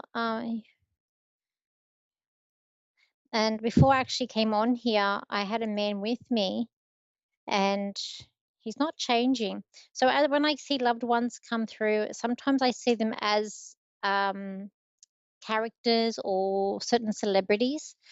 And this man's not changing, so I feel like he may be for you. He seems to think he's telling me that it's for you.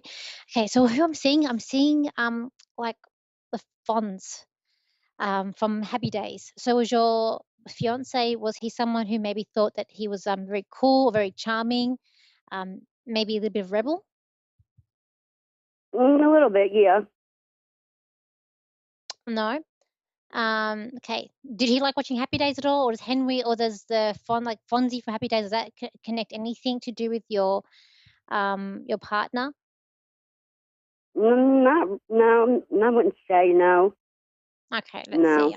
Let's see where we're gonna go here. Could be someone else. So it might not be your partner, it might be someone else. Okay. Come in, please. Speak to me. Okay. He might just be someone from your family. He might even be someone from your dad's side of the family, or it even could be like a father figure that could be coming in with this person. So I know we're trying to get to your loved one that's passed over, your fiance, but sometimes we get Maybe someone my else coming through. grandfather. Okay. Does it sound like your grandfather? Because I did get like Yeah. that, and I do feel like it's on your dad's side. Okay. He's just saying not to worry as well. This man also, he would have a soft spot. So I feel like even though he may on the outside like be bit cool or have this way about him, I feel like he had a soft spot too. There was a kindness for him, with him, that he Okay. had. Yeah. And he's just saying don't worry. Are you like one of the youngest ones, or are you like, yeah, are you like the youngest granddaughter, or are you going towards in that line? No, I was the oldest. You're the oldest. Would he call you baby by any chance? No, my fiance used to call me baby.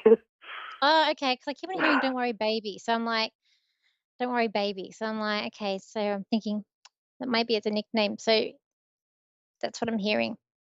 He's telling me that even though life at the moment feels really, really low and dull, he's saying that the color will come back. He's saying that there's a lot of forgiveness that's happening around you, and he's saying that people are gathering around you. He's saying people, they may not know how to say or approach things with you. I do feel like they are worried and are not sure how to say things, but he's saying they come from their heart.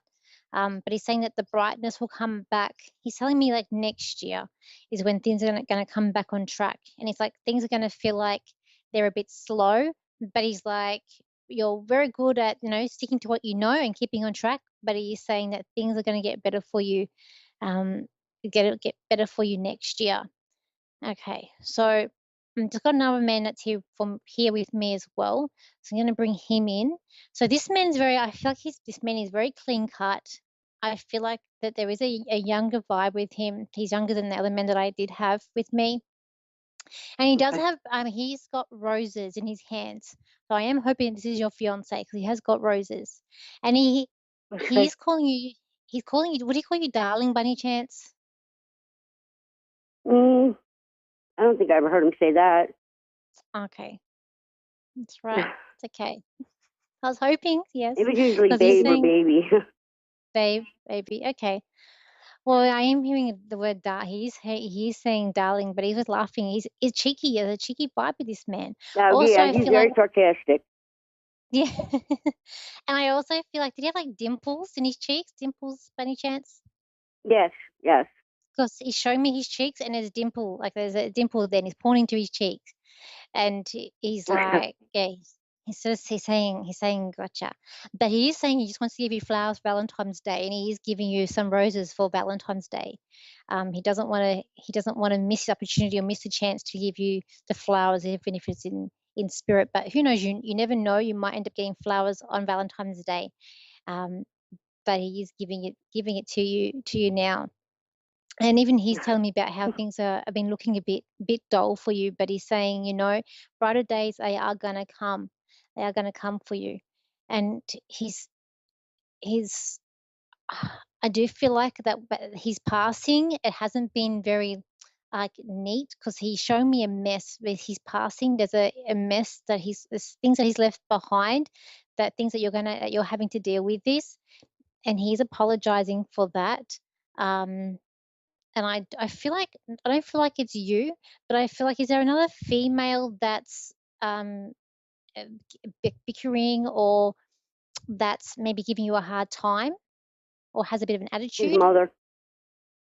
Okay, His because he's mother. saying like, okay, he is apologizing for that, and he's saying like, I'm really, really sorry. Like, she does things her own way, and even though can be cruel or making things hard for you, he's saying, you just got to learn to ignore her and just keep going and live your life. Like, she won't go away, but he's saying that she's like, of course she's in the grieving process, but he's saying like, when it's time, I do feel like June, you're going to stand up, or you're going to say some words to her in June.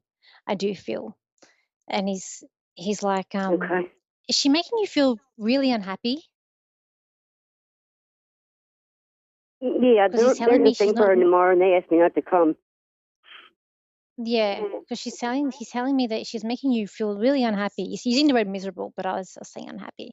But you got to do what you got to do, and even he's saying you got to do what you got to do, and the light. Even he's saying the light will shine again upon you, and he's just saying, don't just live life to the fullest is what he's saying. But this man keeps on showering you with flowers, with bright flowers. He just wants to brighten up your life.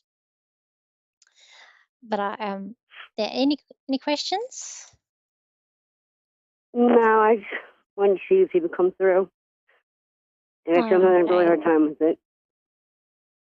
Oh, I hope everything works out for you. But I do feel like that next year there's something exciting happening for you next year. I see next year, and you're happy, and you're very like you're giggling again. And I just feel like there's an excitement about. I actually feel like in February next year, where things have turned around for you, like you've turned a corner, and things are starting to look a bit brighter. I kind of feel like you maybe move away from the in-laws. I feel like you're going to concentrate on yourself, but you're always going to have his memory with you. You'll always be in your heart, I do feel. So I hope I've helped you today, and thank you for calling in. Yeah. All right, thank you. Thank you. So we do have the next caller. So this is Vinny in Devonport, Tasmania, Australia.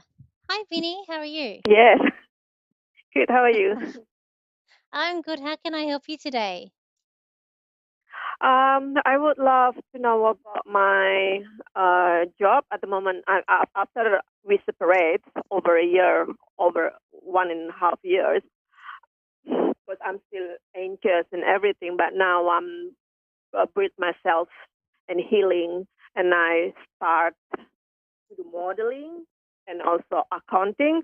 So I want you to tell me what is the near future is good for me. Is modeling, or by the time also the same time I'm doing studying accounting. So I don't know. Could you please tell me anything? Okay.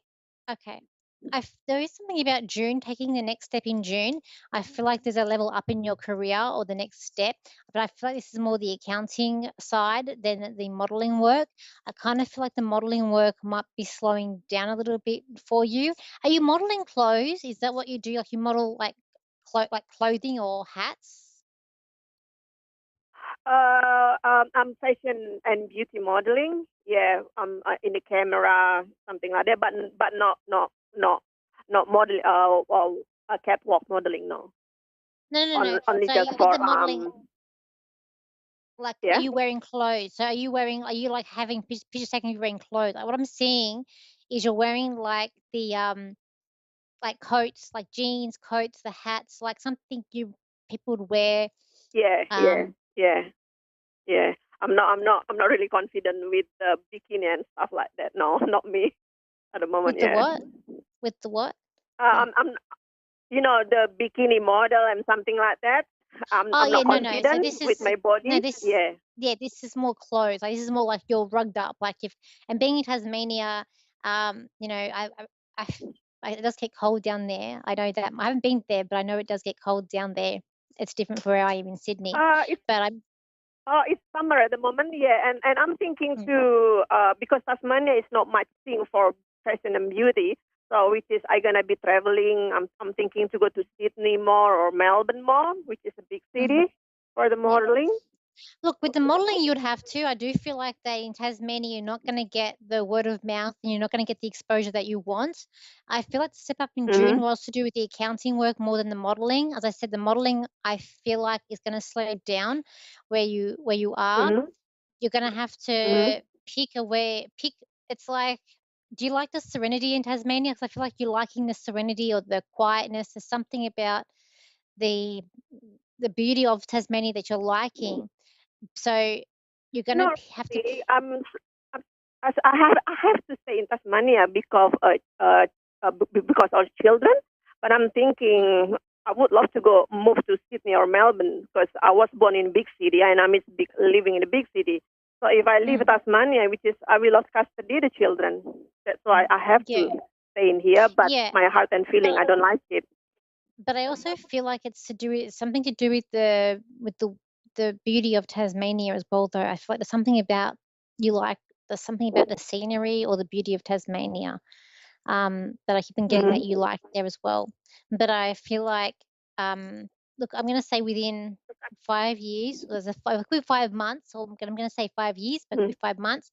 You got a choice to make whether or not you pursue it further and move to Sydney or Melbourne. I feel like more Sydney or even Gold Coast, but I feel like more Sydney to do like an agency to be able to step up, or stay where you are. If you stay where you are, I do feel like your accounting side of things will take more of a priority and will be able to go further. Yeah. And I feel like that's your like safe place, or that's the income that's more. I just feel like the word safe, more safe in terms of the modeling. You know, it may change to you doing like maybe more like things like jewelry or just more different things.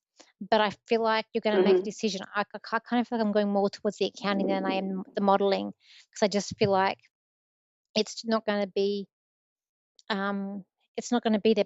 But still, keep it up, keep the dream alive, whatever you're wanting to, what your dream is. That's what I always say.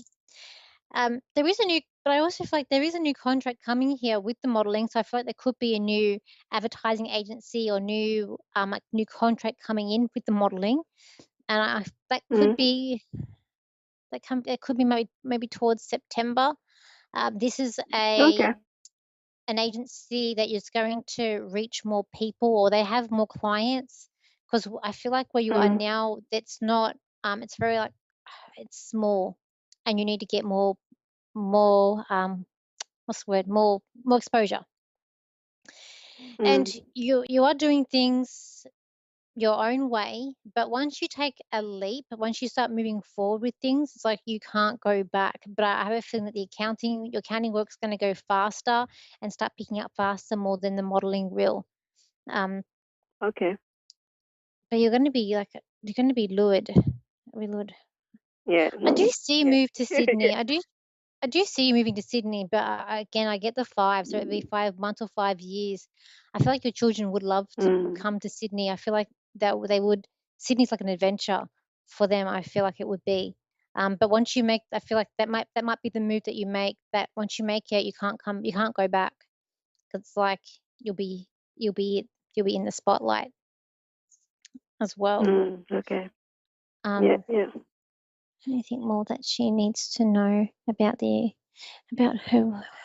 work? I do feel like coming towards the end of the year, there is something about you're feeling uncomfortable where you are. So I don't know if there's a lot of changes going to come around you at the end of the year, but I just feel like towards the end of the year, I'm feeling really uncomfortable.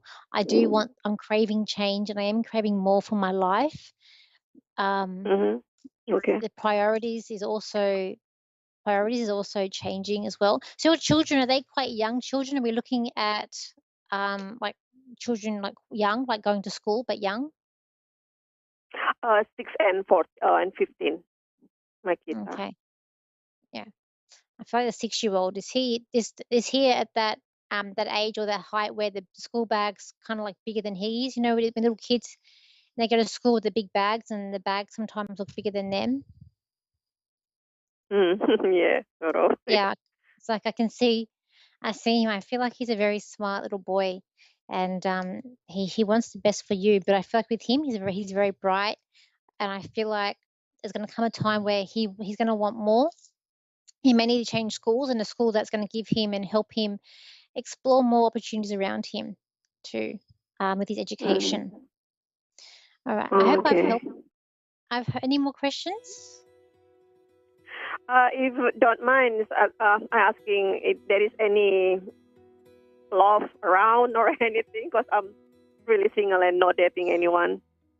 Okay. I feel like you'll have to move to Sydney. I kind of feel like where you are, there's limiting choice of where you are of people that's going to come around you. I do feel like where you're going to meet someone, but they're from Sydney. So it could be when you move to Sydney, or that they're from Sydney.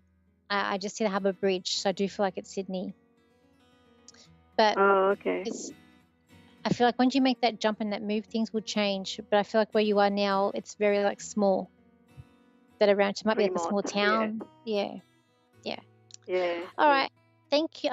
Thank you for calling in today. I hope I've helped you. And thank you very much for helping me too. That's okay. Okay, guys. I hope you have a wonderful week ahead. So if you want to contact me for a reading, you can. My website is Lady D Psychic Parties, the same as my Facebook page, Lady D Psychic Parties.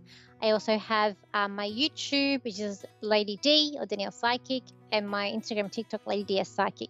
In a few weeks, I will be in Brisbane for the MBS, so I'll be coming live to you from at the MBS as well in a few weeks. So I hope you have a wonderful week, and I'll see you next time. So bye for now.